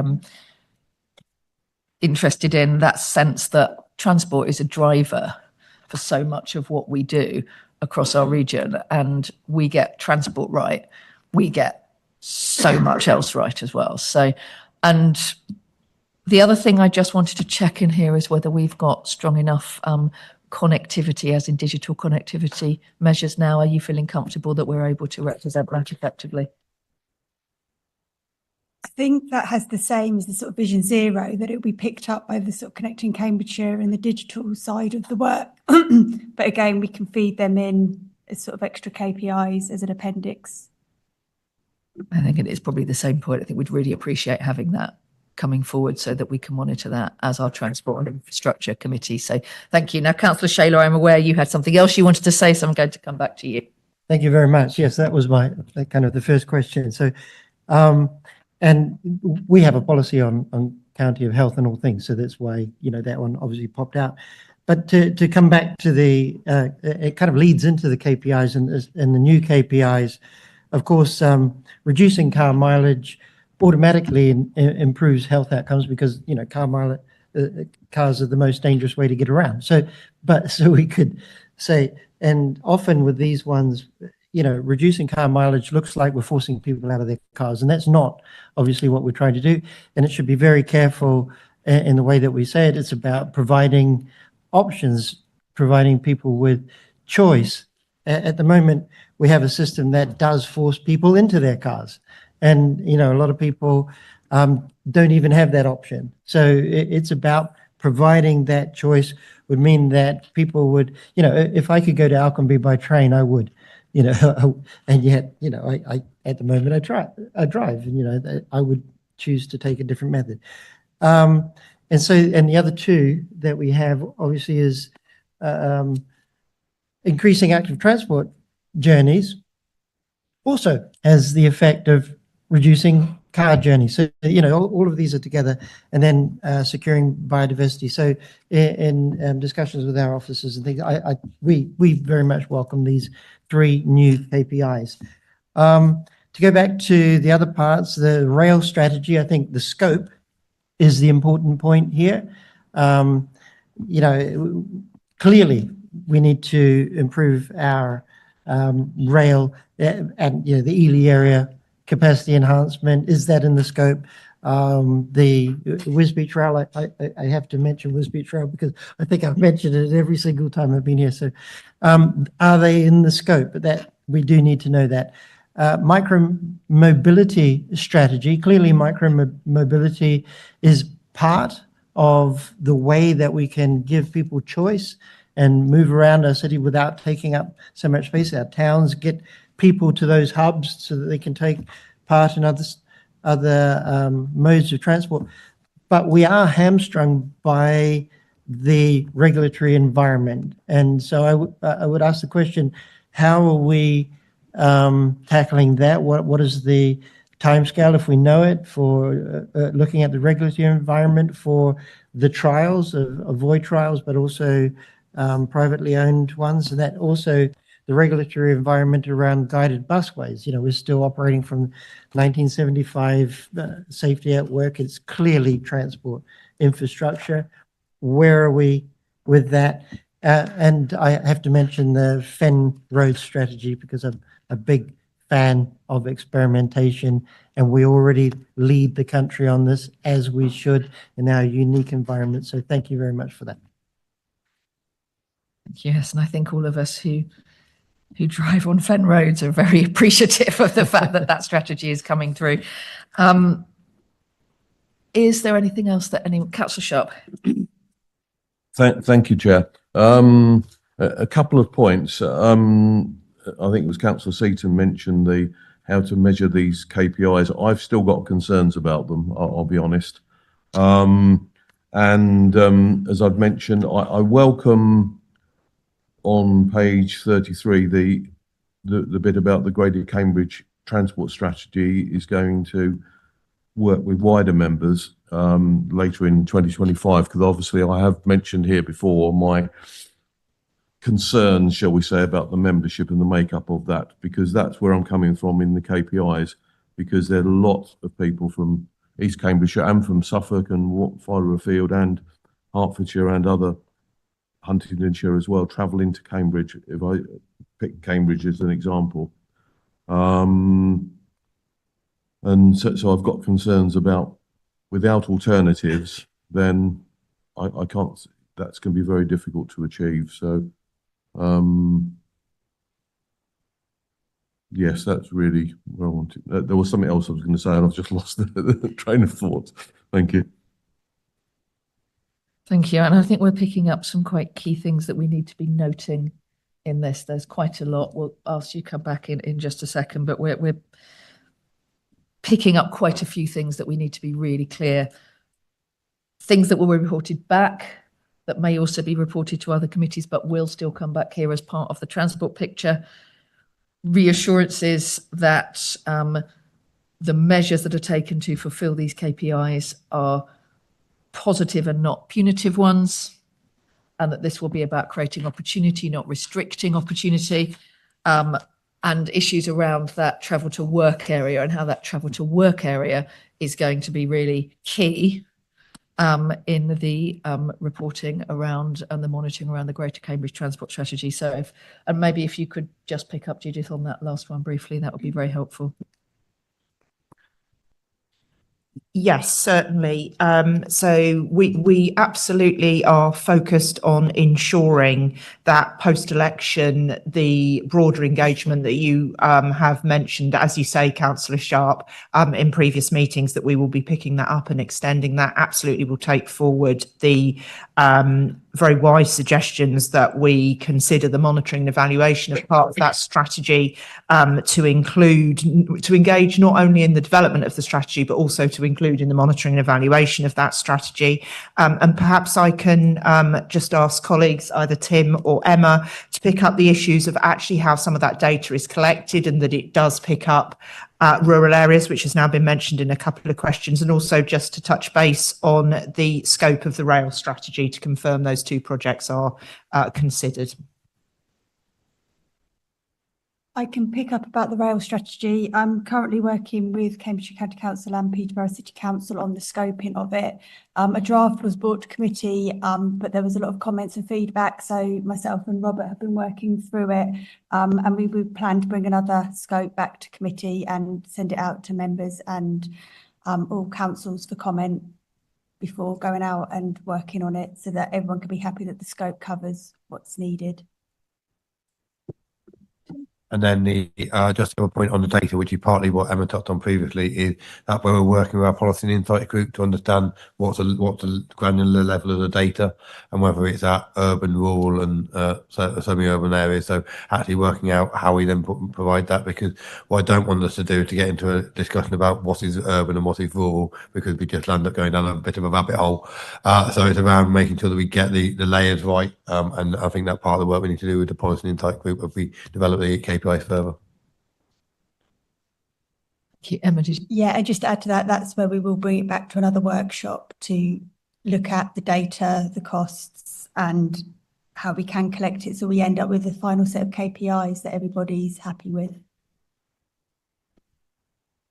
Thank you. And one of the other things that seems to have come up quite strongly from this, unsurprisingly, because it's something we always talk about as a committee, is that importance of being able to distinguish between different parts of our area, so that when we're looking at KPIs, we're seeing and being able to measure the impact on our rural transport as well as the impact on our urban transport, which will look very different. And indeed, that wider travel to work area, which connects the two together. So always appreciative that as officers, you've probably got a more challenging job here than if we were working in a purely rural or a purely urban area, because the infrastructure looks very different in different parts of that area. So thank you. Appreciating this is a very tricky and ongoing job, and that KPIs are very much a kind of moving feast in terms of getting them absolutely right. So we do actually have a vote on this one. So recommendations A, B and C are simply to note, but we do have recommendation D to improve the commencement of an interim LTCP monitoring evaluation key performance indicators report as documented in Appendix A. So I'm happy to move that recommendation. Would someone second that, please? Councillor Ellis, you got there first. So can I see those in favour of recommendation D, please? Thank you. And I think that is unanimous amongst voting members. So thank you.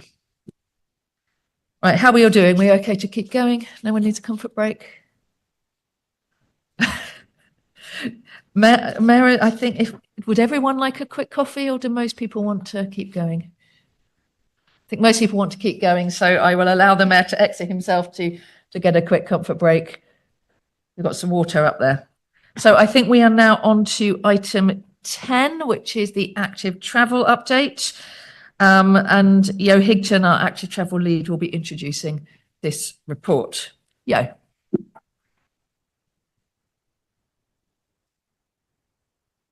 Thank you.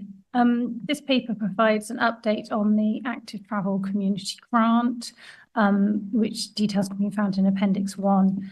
The aim is to empower communities through a grant scheme for small-scale projects. It also updates capital schemes that have been presented to the Investment Committee in this February, and the priorities for 2025-26. And also talks about the funding that we've received from Active Travel England in the sum of £6.5 million. Thank you very much. And I know that you have had a lot of people getting in touch about that. I mean, it's a very substantial grant. I believe that in terms of combined authorities, it's the largest grant per head of population that has been given out. So it's really quite substantial. I've certainly had a lot of people messaging me, which I've been passing on to yourself, about suggestions for this one. So we're very keen to hear a little bit more about what we know about how that will be distributed. And I appreciate the answer is probably not much at this stage. But questions, comments on this one, please. Councillor Seaton. Thank you, Chair. I stand to be corrected on this if I've misinterpreted or I am wrong, but there are significant amounts of funding for 25-26 that have been determined for business cases and schemes relating to walking and cycling. From a Fenland District Council point of view, none of these business cases or schemes are in Fenland. It seems that we have missed out on this. Okay, thank you. Any other at this stage? Perhaps we could start by answering that one. Yeah, thank you. Yes, so we had funding for Active Travel Fund 5, where we will be given very specific criteria on what we could and couldn't do. And so that was of the sum of 1.6 million. So with looking at our strategic priorities, working with Cambridgeshire County Council and Peterborough City Council, we brought together these schemes from the LC WIPs, the local walking and cycling infrastructure plans, and their priorities in terms of how much funding we had and what would fit in within the priority scheme. So that might well be why Fenland isn't on there at the moment, but we have got more money, much more money now from the consolidated fund, and the criteria for that has only just been released. So we're working through how that's going to be spent, and I will take your point on board with that. Just to come back on that, so can you give us some clear reassurances that there are plans to spend some money in Fenland from our active travel pots? If it's not necessarily from that one, there will be plans to do significant and useful projects from another pot. Is that correct? Yes, we will definitely try aim for that. Absolutely. Thank you. I hope that gives you the reassurance that you're seeking there, Councillor Seaton. Right. Mayor Dr. Nick. I guess it's a question to you. And first of all, it's a big congratulations. Let's be clear. I think, I mean, I was an honour of my mayoral career to meet Sir Chris Boardman and bring him here. But he is the lead for Active Travel England, and obviously what he did in the combined authority area of the Northwest and Manchester, and then what he's then gone on to has been fantastic from a kind of national point of view. But, you know, bring him here and then being able to demonstrate the team. I said we needed an active travel advocate. You have been one of the most, well, you are the best. You are the best active travel advocate this combined authority area has had in all of its existence. So thank you very much from the bottom of my heart for what you've done. And I think the fact that we got so much money is a demonstration for the delegation. You also with Anne and the whole of the team. So thank you, thank you, thank you. But going back to the question, actually, is highlighted by Councillor Seaton. I think it's fair to say that different areas of the county maybe have different approaches to active travel. So my question back is to make sure that we get the distribution right, to make sure that we also get the voice of residents. I mean, I remember I've been up to March and I've spoken to people who were very keen to see active travel, safe routes between there and Guyherne. I'd love to see that happening. I'd still, we need to move on with the delivery of the BP roundabout safety measures in East Cambridgeshire and on the journey between Ely and Whitchford. So I'm just going to stop for a second because Councillor Shaley's still got his mic on and I don't know if that's going to affect no. Right. But the point I'm trying to ask you is, how do you work effectively? Do all areas have active travel go-to officers? And are you happy that you've got good narratives? I mean, is there anything that we need to feed back? Also, a link in obviously with the business community as well. Is that, we've got this money, we deserve the money, we want to spend it fairly and distribute it widely. But is there anything that we and constituent authorities could be doing better?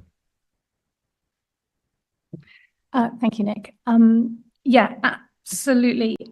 We do have good relationships with all the district authorities, excellent relationships with Cambridgeshire County Council and Peterborough City Council, and then Cambridgeshire speak themselves to the districts. The LC WIP, the local walking and cycling infrastructure plan, has got routes from all of the different districts within the highest priority routes, and we're very aware of distributing the funding evenly and fairly.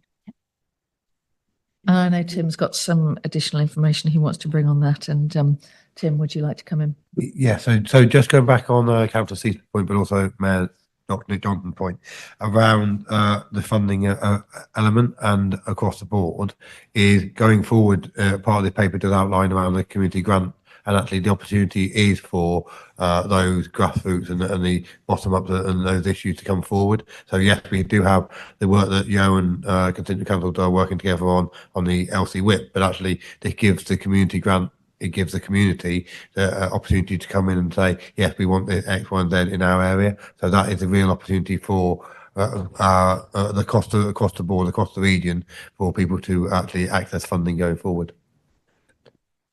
Thank you. And certainly as chair, I'd be very happy to facilitate meetings between any of the members here and officers to talk through what that might look like. Going back to your point, Councillor Seaton, I'm very aware, for example, that there are some absolutely fantastic places in Fenland that you could really boost tourism through having some excellent cycle routes linking them together. So it would be very good. I'm very happy to make that offer to yourself or any of the other members who would like that meeting facilitated. So I'm just looking down the list. I know I have Councillor Ellis, Councillor Shaler, was that a hand? We've got Councillor Sharp as well. So let's try and go through those. Councillor Ellis first, please.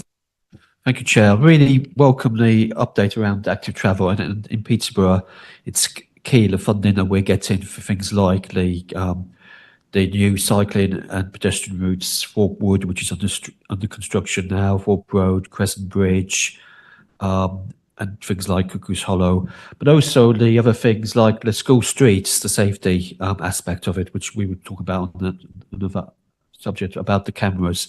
That is also increasingly very important. I'm just wondering if there's any more update you could give us around some of the schemes across the board from the ATP5. Thank you. And I'll try and take these on in a bunch if I can. So Councillor Shaler next, I believe. Thank you very much. We really support the ongoing work from Active Travel Fund 4 and the extension to 4. So, obviously we welcome 5 and this CATF funding. It's on Cambridgeshire County Council, of course, we have the Centre of Active Transport Centre of Excellence, and the way that we are working together across with the combined authority is really, really good to see.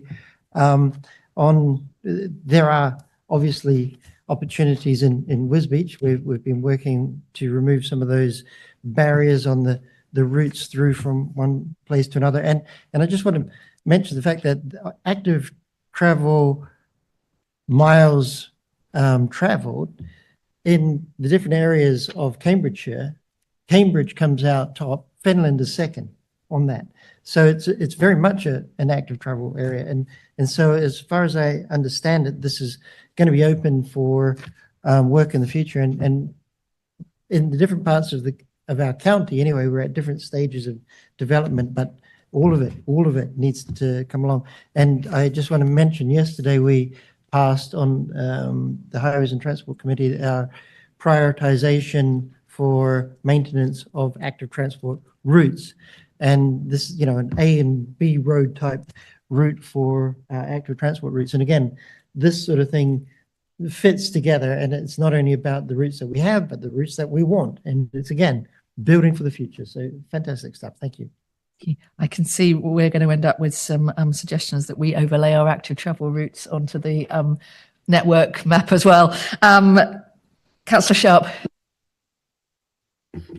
Thank you, Chair. A couple of points. Welcome the report. Thank you. And it's just touching, I don't like being parochial, but I'm going to mention East Cams just specifically, because there's 2 items there that we had within East Cambridgeshire a bus cycling working group that ran for about 4 years. I chaired it for those 4 years. We've now disbanded it because we've taken it as far as we can. And I note it's in the report somewhere, we commissioned Sustrans to do some work on about 5 or 6 routes. And so we've got some oven-ready projects, for want of a better word, when funding comes along. So that's obviously good. And then just specifically on page 50 is the Stuntney to Ely route, which there's been, that's been sort of resident driven really. And the chap has come to the last 2 finance and assets committees of East Cambs, which I chair, and I've spoken to him after the meeting as well, and he's very passionate about trying to get something along that route. So it's good to see that that's part of it. But yes, welcome the report, and obviously see where it ends up. Thank you. Thank you, Councillor Wakeford. Are you sure? So I had another one as well, and I'm going to be parochial as well. I'm going to put my Cambridge hat on for just a moment and just mention the Cherry Hinton Road cycleway. That was something that was consulted on, oh my goodness, 5, 6, 7 years ago. I think now half of it was done, but the second half of the funding was removed by the previous county council, and it would be really good to see if there's some way of getting that route back. It's quite a strategic route. It's a main road. It's getting very busy. It's quite difficult to cycle down. So I'm just putting my my very parochial 3 Pennyworth in there as well. Okay, yeah, you've got a lot to answer there. Why don't we let you come into those first, or Tim, are you going to pick up some of those? So very, very quickly, I will do Councillor Ellis's point around where we are on some of the investment points. So they will be going to our investment committee on the 10th of March for discussion and hopefully for approval, and then subsequently they'll be going to board. So that is where those particular schemes are.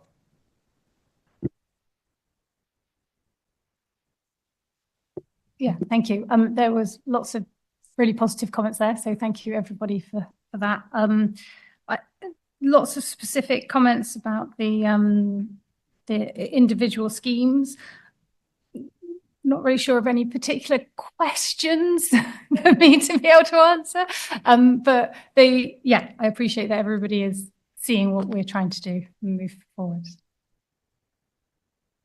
Yeah, and I think one of the key things here is that it shows the excellent work that you're doing, is that we're all really interested to put our 5 Pennyworth in and make sure that schemes are being put forward. So it's incredibly helpful. I know Councillor Wakeford did want to say something, and Councillor Shaler, have you got your hand up again? So brief, please, Councillor Wakeford. Thank you. Now my papers have unfrozen on the computer again. Thank you. Just on a technical point in terms of the recommendations we'll be voting on momentarily. The recommendation is around progressing this through a procurement exercise to appoint consultants to manage the grant fund. We've talked previously on this committee about a sort of general principle of looking to do stuff in-house if we can, and contracting externally where necessary, which in plenty of contexts absolutely is, rather than defaulting to that. I just wonder if you can give us reassurance about the extent to which opportunity for doing it in-house with our high-performing team, as Nick has already commended, has been considered in informing the recommendation before us to do the procurement route. Thank you. Councillor Shaler. Thank you very much, Chair, for letting me back in a little bit. I forgot to mention I was trying to find the update on the Alconbury Weald phase 1, what the timescale is, where we are on that, and also an opportunity to be a little bit parochial as well. I have to support the chair on Cherry Hinton Road.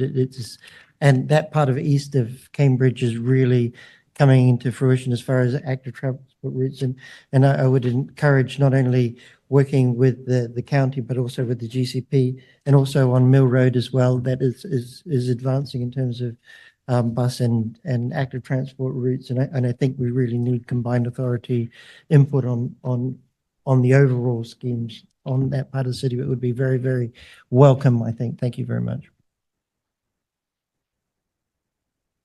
And I can't remember if I said, for full disclosure, that the Cherry Hinton cycleway is partly in my ward. I think that's probably important to note down for transparency.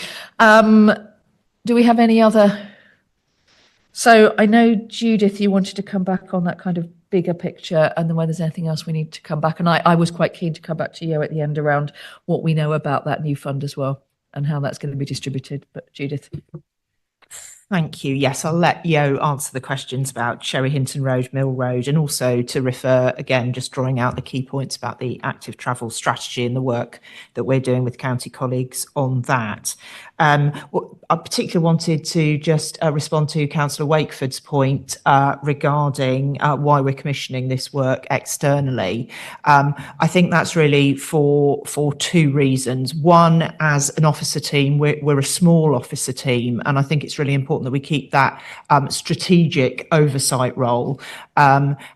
The second reason is that we are now kind of developing our expertise in this area of small grant schemes, and sometimes it's just better and more effective to work with organisations that have expertise in this area, are used to working. So recently on the Climate Opportunity Fund, we brought in a consultancy who have, for a really very reasonable sum, have successfully worked to support applicants, to work with a partner to appraise applications, and to bring the applications through to approval stage, which has then released team members to be able to continue to focus on the strategic approach. So as long as we set the framework, set the criteria, think about how they do share that experience so that we learn and grow as an organisation in that area.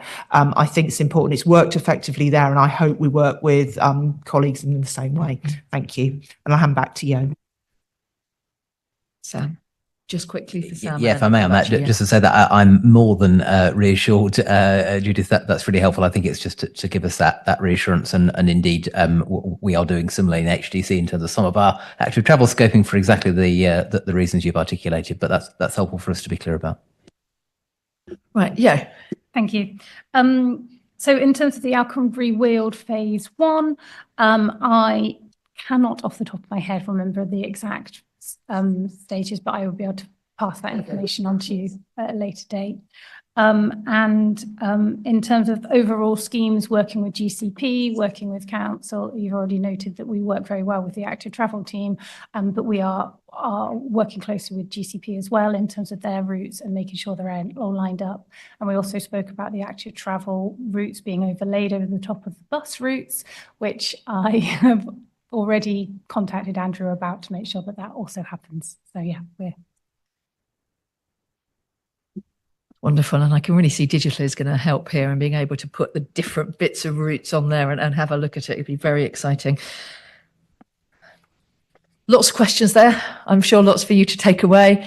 Last orders? No, right. So we do have, again, a vote on this one. So we have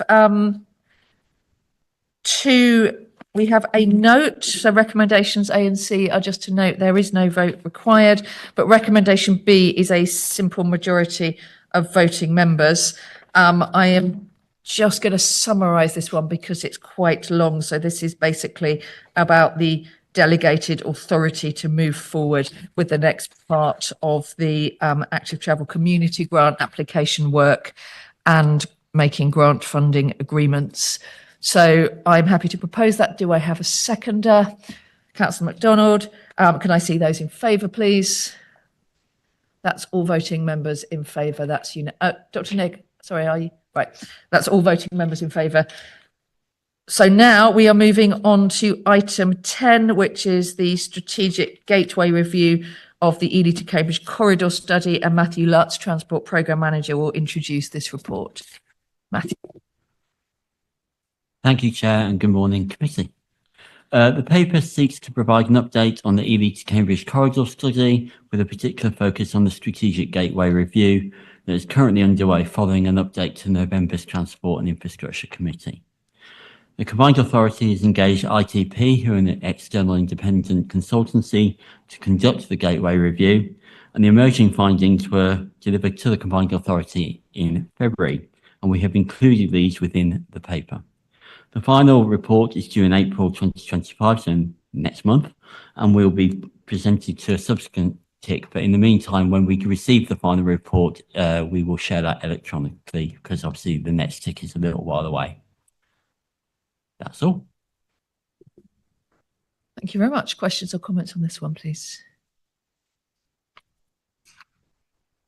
Councillor MacDonald. Yes, I mentioned before, so I do sound a little bit like scratch record. I mean, officers will be well aware that, with the development around Waterbeach, that of course the connectivity between Ely and Cambridge is really important, but the development of Waterbeach and accessibility, notwithstanding the relocation of the station, is really important. So look forward to the report in April. Thanks. Thank you. And I think we have a running theme, don't we, through this meeting around making sure that everything joins up with everything else, that we have genuine connectivity. Councillor Sharp. Thank you, Chair. Very similar to Councillor MacDonald.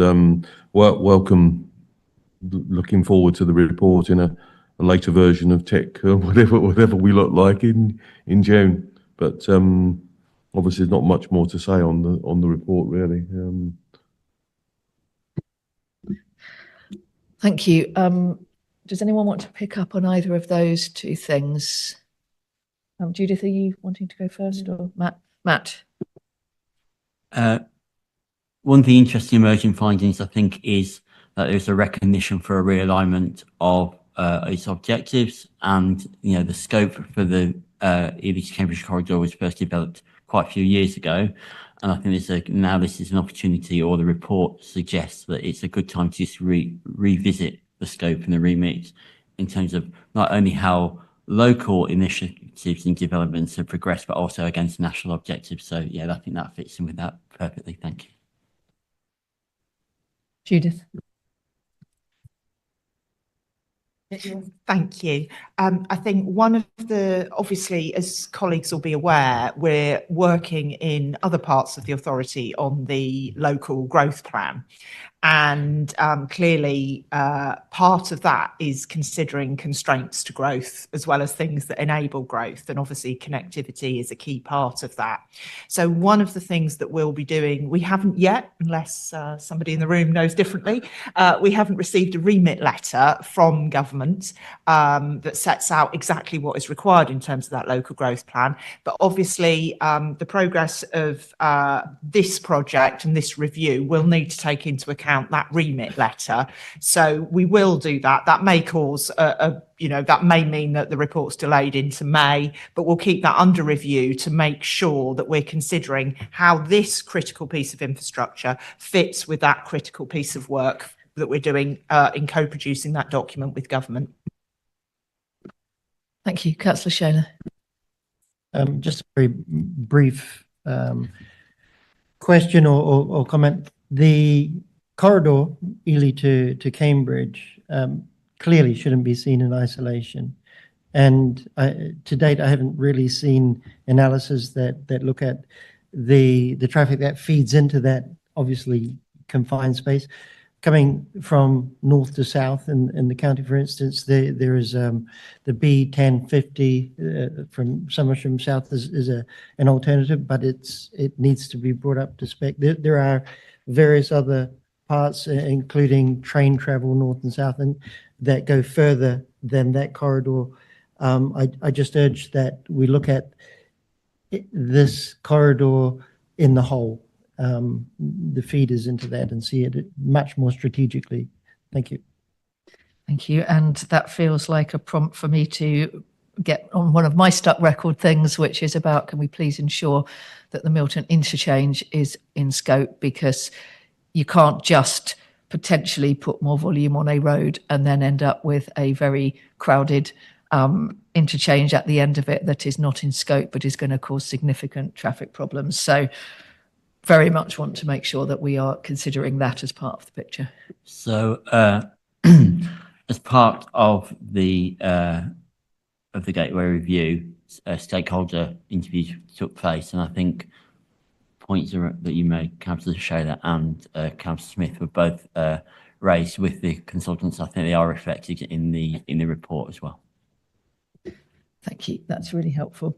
No more questions on this, then. I believe this one was to note. So, Matt, thank you very much for that. And Chris, I'm glad to see you managed to make it. So we are now on to item 12, which is the Vision Zero update. And Chris Mills, Transport Programme Manager, will introduce this report.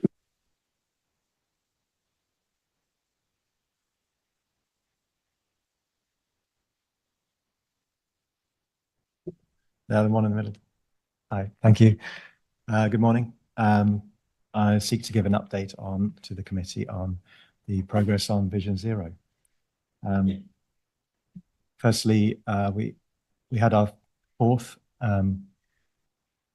board meeting this week for Vision Zero, as Mayor Nick Johnson pointed out earlier. It was successful, and we all ratified the progress I'm making on the funding application that I've drafted a business case for, and is currently going through the CPCA SAF process that I hope the board is aware of, the single framework assurance framework.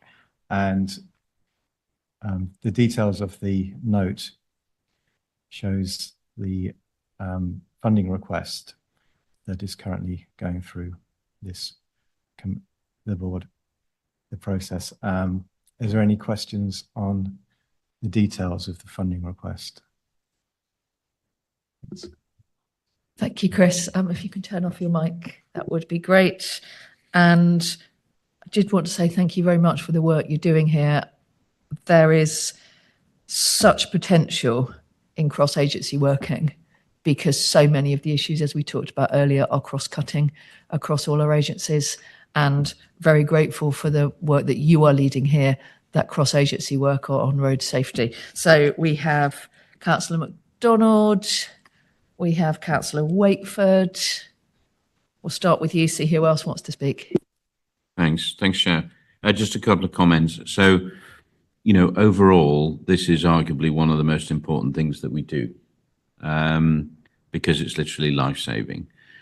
Councillor Shayler and Alan will be aware I'm a bit of a scratch record when I look at the casualty stats, because we, identify a gradual reduction, whereas I think all of us on highways want to see a step change reduction. Now, I don't have the expertise to say whether 20 mile an hour will achieve a step change, or whether signs and lines, which came up yesterday at County Highways Committee, would achieve, or what would achieve it. So overall, I really support the work that you're doing. I think it's really, really important. And if you as a board and a group could keep at the back of your mind and bring forward to us, if there are any things that you think that would really achieve a step change reduction in casualties, that would be great. But overall, very much support the work. Thanks. Councillor Wakeford. Thank you. I didn't have a question. It was going to be to echo the latter point Councillor Smith said as well. This is clearly, hugely important. But I did also just want to thank and commend the mayor next to me for his leadership as well in pulling this together and under the combined authorities sort of orbit. It's easy to imagine it might sit somewhere else, and it wasn't originally CPCA led, as I understand it, but for reasons articulated powerfully in an earlier agenda item, this really is everyone's problem. I think there's a strategic imperative for us to think carefully about safety as well across all our transport networks. So I'm really pleased that you are doing the work on this, and if I've understood correctly, it comes to investment committee as well as the internal panel as well soon. I will see it there as well and look forward to it. But I'm very happy with this moving forward. So thank you. Mayor Dr. Nick. Well, I just want to respond to that and say thanks for Councillor Wakeford, and also to you, Chris. Again, somebody who has come into the Combined Authority over the last 4 years as a champion to take this sort of important work forward. Acknowledge the work, as mentioned by Councillor MacDonald there, and Councillor Schuyler, is kind of, it cuts across many of our areas, not just the transport authorities, but also at a district council level. I just want to add, because I've had the benefit of dealing with this paper, I thought the choice and the range of schemes that have been put forward, obviously you can talk the talk, but you've got to sometimes put money behind it. The fact that we're putting proposals forward, and I just want to put something out there. This is pro-motorist as much as it is pro active travel. It is as much pro getting about in a timely manner and safely as it is about thinking about the environment. I particularly, and one of the things that maybe people don't know about me is I actually ride a motorbike. But, so I am pro motorbike, I am pro car, and I'm pro kind of active travel, but it's got to be done safely. So I think the way that we've worked with our partners, that's, fire and rescue, the police and crime commissioner, taking up the work that had been embedded previously, but then was sort of falling away. This, for me, is one of the proudest things that I think the Combined Authority can look at over how we've changed over the last few years, to now look at how we improve the safety of motorcyclists, how we improve the safety of cars and, business users of transport, and the fact that we also think about pedestrians. So I am absolutely, unashamedly, fully behind what you're putting in as proposals. I absolutely hope that we will be able to work with our partners to deliver traffic calming measures, junction enhancement at Great Wilbraham, cluster analysis that makes motorbike and cycling around the whole of the county safe, building on the work by Road Scotland. This is about all of us living in an environment where cars, motorbikes, lorries can interact safely, and we're not faced, when I go back to my other job, with road traffic accidents for children who die unnecessarily. So thank you for doing it. This is the most important work, as you have already acknowledged, Councillor MacDonald, and it is one of the proudest things I think that we've delivered. So thank you. Thank you. Councillor Sharp, Councillor Shaler. Thank you, Chair. A few points. Welcome the report, and looking at the junction enhancement, Great Wilbraham's just outside my area, my division, but there are a number of junctions in and around that village that have caused issues, and certainly one of those junctions, I'm not sure which junction that is, but there were 2 fatal accidents at one of those junctions within in and around Great Wilbraham. So, welcome that. I just wanted to touch on one thing, and it's come up with officers, and it was raised by a parish council chairman, and it's partly touching on what Councillor MacDonald said as well, is about lining. Certainly I've got 3 or 4 junctions within my patch where it's quite clear, even though the lines at times could need to be better, on others where the lines are quite clear, the sat-nav is showing that vehicles just go straight across rather than stop at the particular lines. And I know, chatting to county council officers, I've had a number of chats with them, that this has been raised by National Highways with both Apple and Google, and I believe National Highways have not got very far at all with getting response from those 2 massive tech companies. So I think it's something, if we could throw our weight in behind it as well, because I think people, sadly, for whatever reason, or some follow a sat-nav blindly rather than looking at the actual layout of the road. And if that saves one accident, then so be it. And the last thing, which I always mention, and I've mentioned it many times, is sadly, in my area, I've got a lot of rural 60-mile-an-hour straight roads where people sadly put their foot down, and the 60 is not the limit, it's the target. And we've had a lot of fatalities there. So I haven't got the solution, but it's something I think that all of us, I'm sure, would share, that it's probably partly around driver education and this sort of thing. But that certainly causes more fatalities in my area than maybe other things. Thank you. Thank you. And I think, yes, that how do we change something from being the limit to the target, I think is a really, really pertinent point. Councillor Shaler. Thank you very much, Chair. I want to echo the comments that this is the most important thing that we do. In Cambridgeshire alone, we kill around 30 people a year. They are killed. There are many more injured, the families that are affected. It really is horrific. It's like a terrorist outrage every year. We wouldn't put up with this in any other part of life. And so I absolutely applaud anything that we can do. The work in schools, our junior travel ambassadors, the Road Victims Trust. We have a lot of great people working on this. And in yesterday's H&T, we did work on, brought back the IRAP reports, the different ways of looking at our network to find where the problems possibly are. It seems that we wait until people are killed before we do anything about it. If we can get ahead of that, and again, anything at all that can help.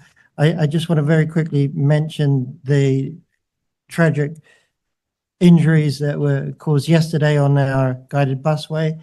And again, this is something that we need help with the regulatory environment, so we know how to deal with this. But I would ask that for upcoming travel infrastructure, guided busways, that we take those learnings forward and design safety into those passenger transport networks. The injuries and deaths on the guided busways haven't been the passengers on the buses. It's been pedestrians, people and cyclists that are around it. So again, there may be something that we can learn here going forward. Thank you.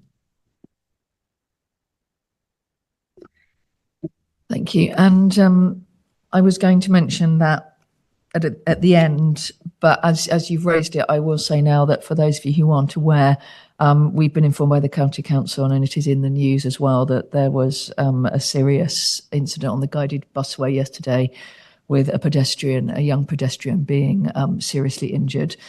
And I'm sure that everyone on the committee would want me to pass our very best wishes and thoughts to that person and their family at this time. So thank you for raising that. Chris, I just wanted to add my voice to the kind of huge outbreak of agreement we have on this. But I think we had a conversation very early on when you joined around the fact that in the past, KPIs and metrics have almost put like acceptable levels of fatal road accidents and fatal into planning, and talking about how we can't talk about acceptable levels in that way. And I think what we're doing here, saying that, the whole mission of Vision Zero, which is it's about zero, it's about there is no acceptable level, and we will do everything we possibly can to ensure that we avoid road deaths entirely and these terrible life-changing accidents that take place as well. So it sounds like we're very much, as a committee, all wish to be saying very clearly this is excellent work. We are very supportive of this work, and thank you, and keep going. Is there anyone else like to say anything? Chris, is there anything you want to come back on any of that? Just thank you very much for all your support and encouragement. I endeavour to continue and save lives on roads. Thank you very much. And that again is simply to note. And we are now on to item 13, which is the budget and performance report. And we have Tim Greenwood, Finance Manager, to introduce this report.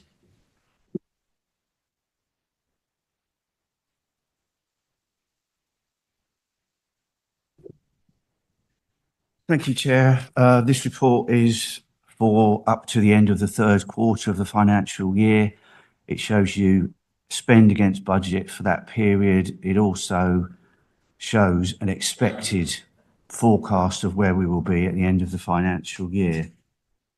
For income budgets, there are no expected variances at year end. Moving on to revenue budgets, there are a number of items which have already been previously reported to the committee as being items of underspend.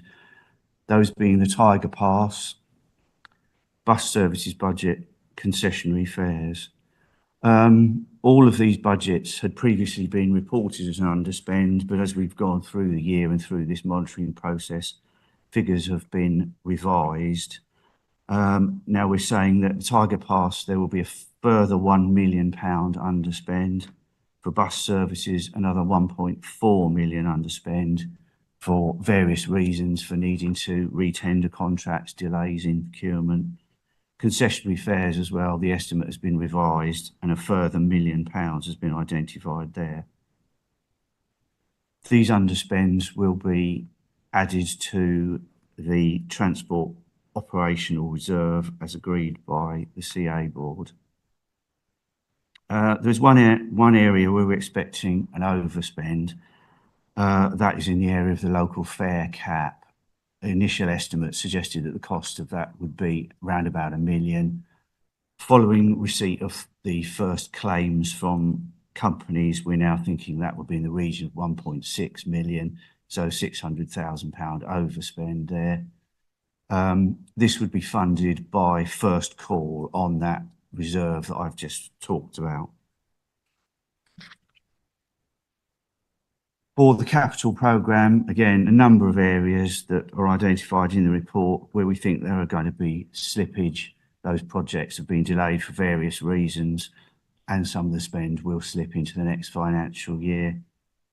One area of underspend being Fengate Phase 1, which has been delivered under budget and has resulted in an underspend. Thank you. Thank you. And I wonder if I could kick off this time, taking chair's privilege, just to check on the additional Tiger Pass underspend. I'm assuming that that's because we have to have a big contingency to be able to reassure operators that we aren't going to go beyond that, you know, we will meet any costs, and that is just therefore a bit of a safety net, and that's why it hasn't all been spent, because clearly the programme is moving forward really effectively. So I'd quite like to hear a bit about that. But are there any other questions at this point? We've got Councillor Sharp. Councillor Sharp, over to you. Thank you, Chair. It's just a query. Looking at table 2, if I look at table 2, revenue expenditure, we're showing that what I'm assuming 24, the second column, well, it'll be the third column in from the right hand side, 24-25 FO, F1, presuming that's forecast full year. We're showing a variance of nil on all of those, yet that we come to 3.5 with the commentary where we're showing actually underspends, and I'm slightly confused because I would have, if we've got underspends on there, I would have thought that they would have shown on table that table 2, or am I missing something? I don't know. Okay, any other questions at this point? Okay, so if we go to Judith first, I think you want to answer that Tiger one, and then I imagine you'll want to answer the other one. Yes, thank you. In terms of the Tiger Pass, obviously we set the budget at the beginning of the financial year, and you're quite right, we had to make some assumptions, and we effectively had those assumptions were too high.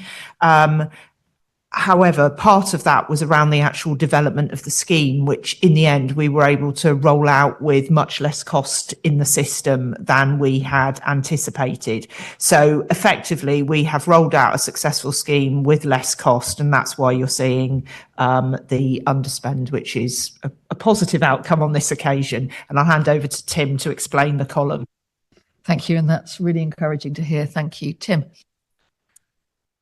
Thank you. Yes, we are, as you say, expecting to underspend on those budgets. But what we've done is we've changed the presentation slightly to include the anticipated expenditure on the addition to the reserve under those particular heads. So effectively, what we're saying is, on concessionary fares, as an example, the spend on concessionary fares would be something like 7.8 million. The spend to the reserve would be 2 million, giving you the total sort of expenditure of 9.8, which agrees with budget. The dedicated pot for passenger transport funding reserve, which we're taking the fare cap overspend from, sounds entirely sensible to me, and giving ourselves flexibility to manage inevitable uncertainty in budgeting of some of these revenue schemes feels to me reasonable and defensible, and that money is clearly still going to be spent on passenger transport. So I think I'm content with that. Just on the capital section of the report, from Huntingdonshire District Council, you might expect me to be looking particularly at the A141 line here. And I think we are showing in the period to 31st December, we are showing actually spend ahead of budget year to date, but the full year variance is projecting an underspend, if I'm reading that line correctly. That will, on the face of it, of course, be something we would look at. But the commentary, I think, does helpfully underline where we're at with that project, which is that in fact, in preempting all of the additional alternatives that government might ask us to go back and think about as part of the funding bid, this is part of a deliberate attempt to strengthen what we're putting in to maximise the chance of what comes back. I'm conscious this is an update on the finance, not a dedicated report on the A141. But I just wonder if I could have reassurance I've read that correctly in terms of the rationale there. But as I say, noting it as inevitably I and colleagues would do back at the ranch. Anything else, Manic? It's just to kind of clarify about the concessionary fares. Obviously, we are about, as a combined authority, to go live to make concessionary fares much more accessible, in that people will be able to use them before 9:30, and that's good, very good for many reasons. But if that's the case, have we done any modelling to just double check that, although we've got an underspend and we do have some headroom, it's called, that we're not suddenly going to have the fact that everybody can get out and about a lot earlier, that we're suddenly going to have a much more extended expenditure. I don't know when it's been introduced in other places. I know it's an absolute life-changing for some people, but we're not going to kind of leave ourselves a little bit open to financial embarrassment. Much as though I'm very keen that we continue with this concessionary fares to everyone, 24 hours anyway. Who wants to pick those up? Judith, do you want to go first? In terms of the concessionary fare and the pre-9:30, we had, and I think it was in the paper that we had in September or October that came to TIC, there was a budget amount that's been set aside for that. Right. So we're clear on that amount and how much it should cost. Obviously, that is a forecast that it may be challenged by the reality, and we need to work that through, and negotiations are ongoing with our operator partners. Thank you. Tim, is there anything else you want to add to any of that? No, just going back to Councillor Wakeford's comment. Yes, that is the position. We are expecting to be underspent. I'm just looking at table 3 there. I think there's a figure missing or something slipped a line. I'll undertake to send out a corrected version of that. Thank you. You've reassured my arithmetic wasn't a few 100,000 out there. So thank you. May I just comment back on Judith's responses? You may, and Manic, need to turn your mic off. Thank you. Response as well to the mayor. I think that the level of uncertainty in that extension of the concessionary fare as well underlines probably the sense and prudence of having that passenger transport reserve pot anyway that the board approved, further to remarks I made earlier. Thank you. So if there are no more questions, that takes us to the end of that item, which is also to note. Now, you will notice that we have actually moved the Director's Highlights report to this point now. This is an experimental thing that I should have mentioned at the beginning, but is basically because there were so many wide-ranging issues coming through in this committee meeting that I felt it would be useful for us to come to the highlights report at the end once we knew which things had already been raised and therefore which things we wanted to focus on particularly as part of this report. So I'd be very interested actually to hear from committee members after the meeting as to whether that works as an approach. But so Judith, Director of Place and Connectivity, will introduce this report.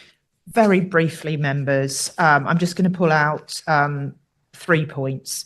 Obviously, you can see the range of the consultations that we're engaged on. We talked last time about East West Rail. There's a number of other things going on which we're continuing to work on. And it would seem that the flow of consultations coming from government at the moment is really coming thick and fast. So we will continue to look at that. Obviously, if it is appropriate, we could convene informal groups of this sort if members were interested in that. I was going to highlight, we've got Gideon here, I was going to highlight the fact that the full business case for the Peterborough Station Quarter is due to be submitted to government this month, and all of that work is in line to be submitted and then go through an update to Investment Committee and Board on the 19th and to DFT at a similar time.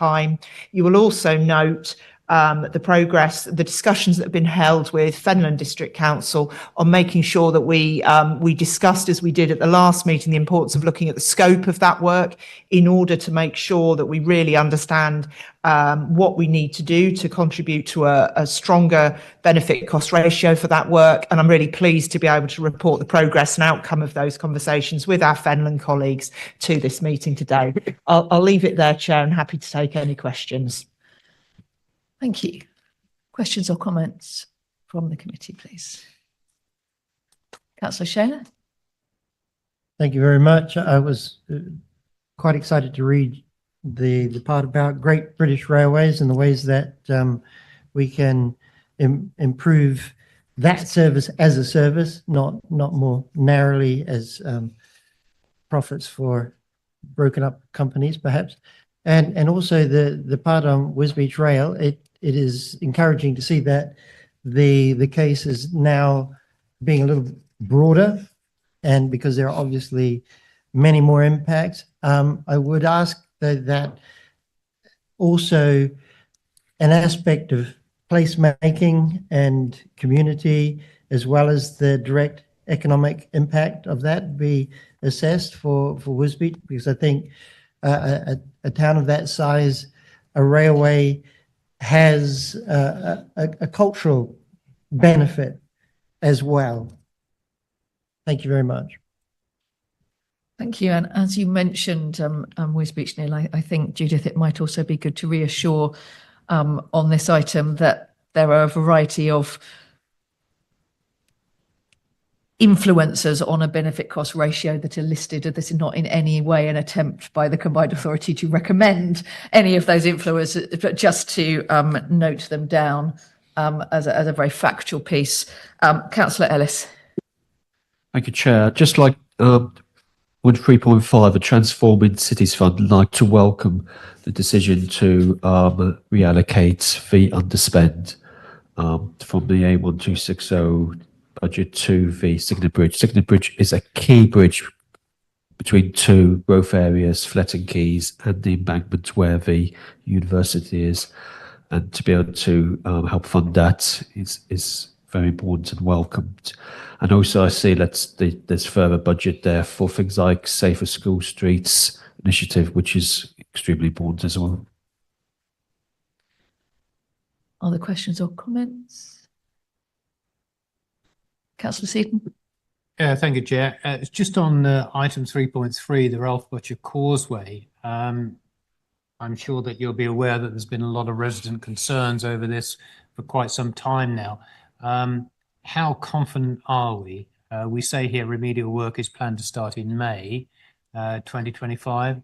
How confident are we that this is going to happen at that particular time? Thank you, Chair. Thank you. Who wants to pick up on those? Yeah. Okay, could Tim respond to that? Yes.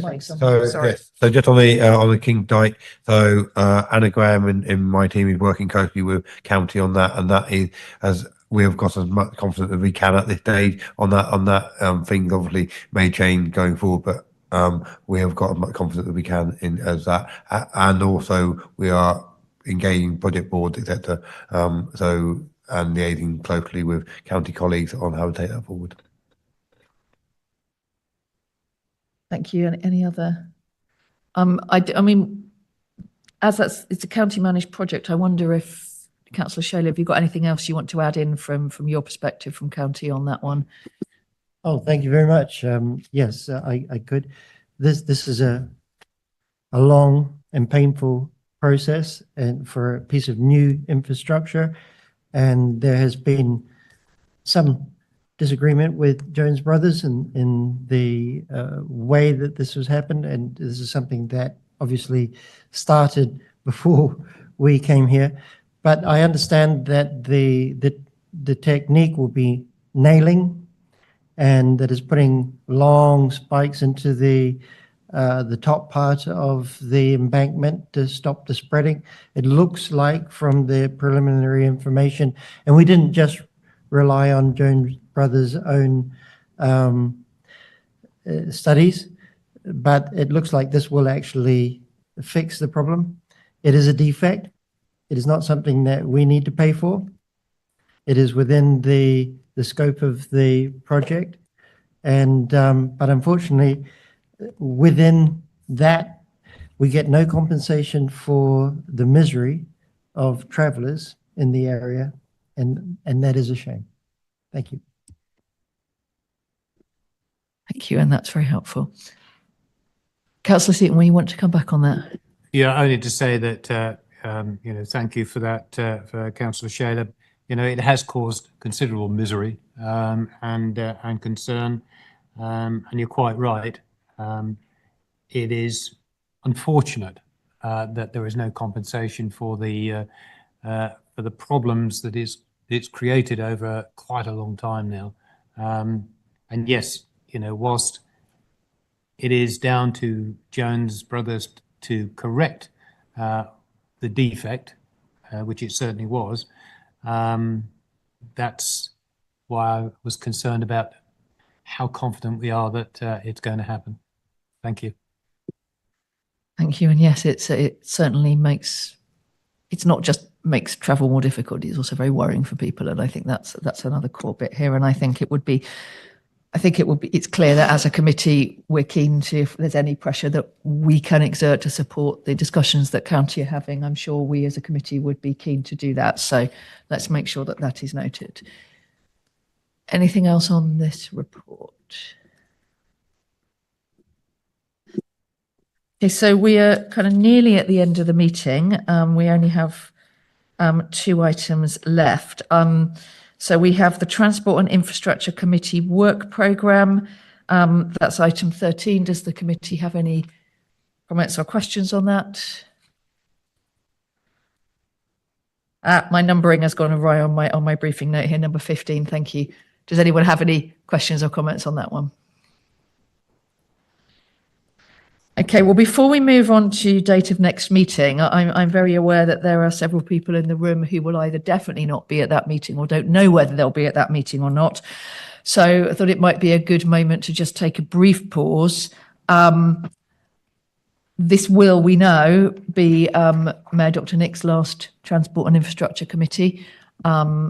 I would very much, on behalf of this committee, like to thank him for his very strong engagement with the transport agenda over the last 4 years and for the work that he has done to push that forward. Mayor Nick, I don't know if there's anything that you would like to say at this point.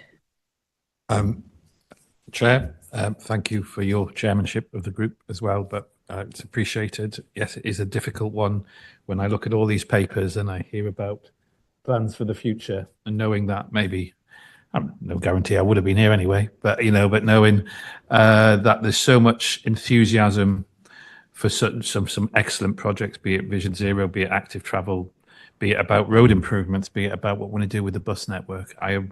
Will be the proudest moment in terms of getting that over the line, but it could only have been achieved by the hard work of officers in the organisation.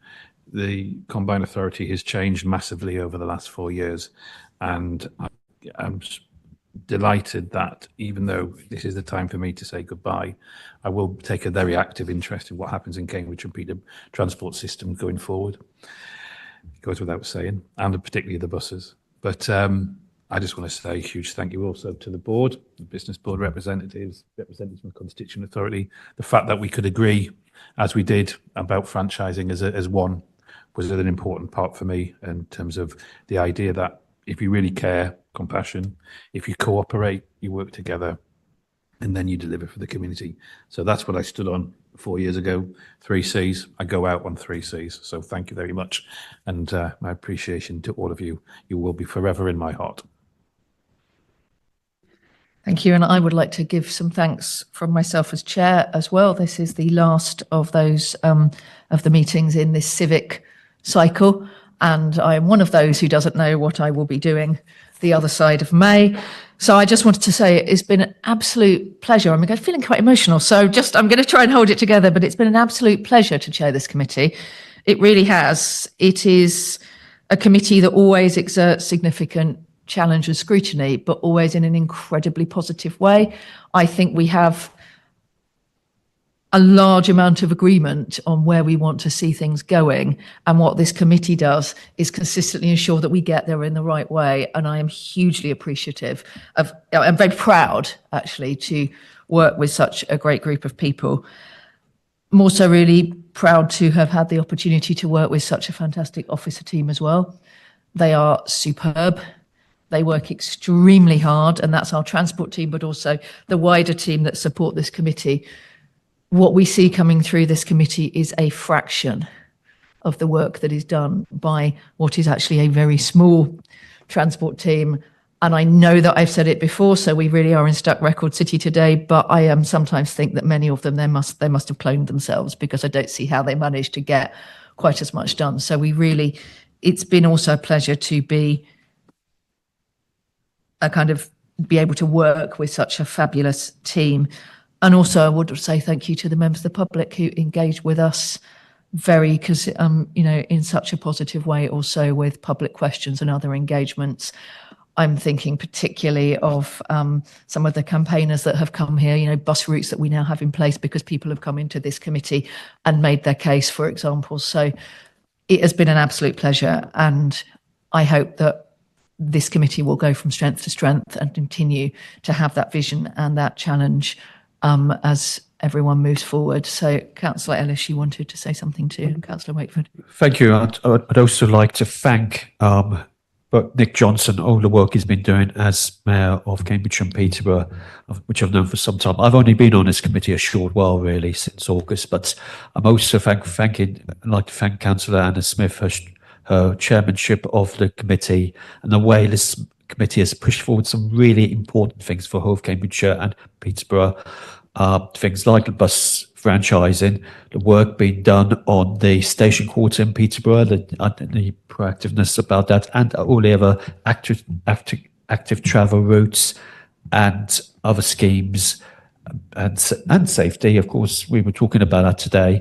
I really do welcome all the work which has been done, and wish you both huge success in your futures. Thank you. Councillor Wakeford. Thank you. Sorry, at risk of extending this, we have places to be, but as Councillor Smith has said, a number of people either won't be here or may not be. I would wish to absolutely echo everything Councillor Ellis and Councillor Smith has said about my district colleague and good friend, Mayor Nick Johnson. It's been an absolute pleasure working with him. I think his focus on not merely perhaps what's conventionally politically sensible, but what is right and what is over the long term going to do best by our residents in Cambridgeshire and Peterborough has been just so obviously his focus in the way he's conducted himself as mayor, which I'd really commend and thank him for that. And as your deputy, as chair, Councillor Smith, though you've certainly made it look very easy, certainly in the public context, in that you haven't needed to call upon me to chair anything at all for you, but support behind support behind the scenes, though that's been pretty straightforward too, given the extent to which you're across all of the detail here, as Councillor Ellis has underlined as well. It's been a pleasure. It's not quite where I saw us working together in this particular way 20 years ago when you tolerated me in your classrooms. Not as very often having need to shout as I think you did to Councillor Sharp, top student any earlier, but you tolerated and I found that inspiring. Whether it was inspiring to move towards detailed discussions of Fen roads, I don't know, but that and other items are critical for our combined authority area. So thank you for the opportunity to work with you on that, and we will see what happens in due course. And I have to say, Councillor Wakeford is a really, really excellent vice chair and has been very, very supportive behind the scenes. So thank you very much for that. And I'm very struck actually seeing so I taught Councillor Wakeford archaeology as it happened. So I can't help but just mention the fact that I think there are some really quite amazing Roman finds have been found in Northwest Cambs in some road schemes just very recently, which seems a very appropriate moment. I didn't expect this to be quite such a long item, but I do want to take people who wish to speak. So Councillor Shaler. Thank you very much. Yes, I'll pile on as well. And I have watched the development over the last 4 years, and it's been an absolute joy. This is a relatively new authority, but from my experience when I started, it was a mess. I didn't understand how anything worked. Part of that was me, but part of it just didn't seem to work together. And what we've seen is this progress to really integration with the constituent authorities and really, really working well. I mean, my background obviously is highways, and I find that both elected members and the officers in that field tend to be practical. You know, we tend to be good at the sort of hands-on stuff, but I've really very much enjoyed the cross-party work that we've had on this committee and the kinds of things that we've done. So I really want to thank the Mayor, Nick, but also the Chair, Anna, for guiding us through this. As I said, it's been an absolute joy. Thank you very much. Well, thank you, everyone. That takes us to the last item, which is the date of the next meeting. That is at the 25th of June, 2025, venue as yet to be confirmed. So thank you very much to everyone and to our AV team. And with that, I declare the meeting closed. Thank you.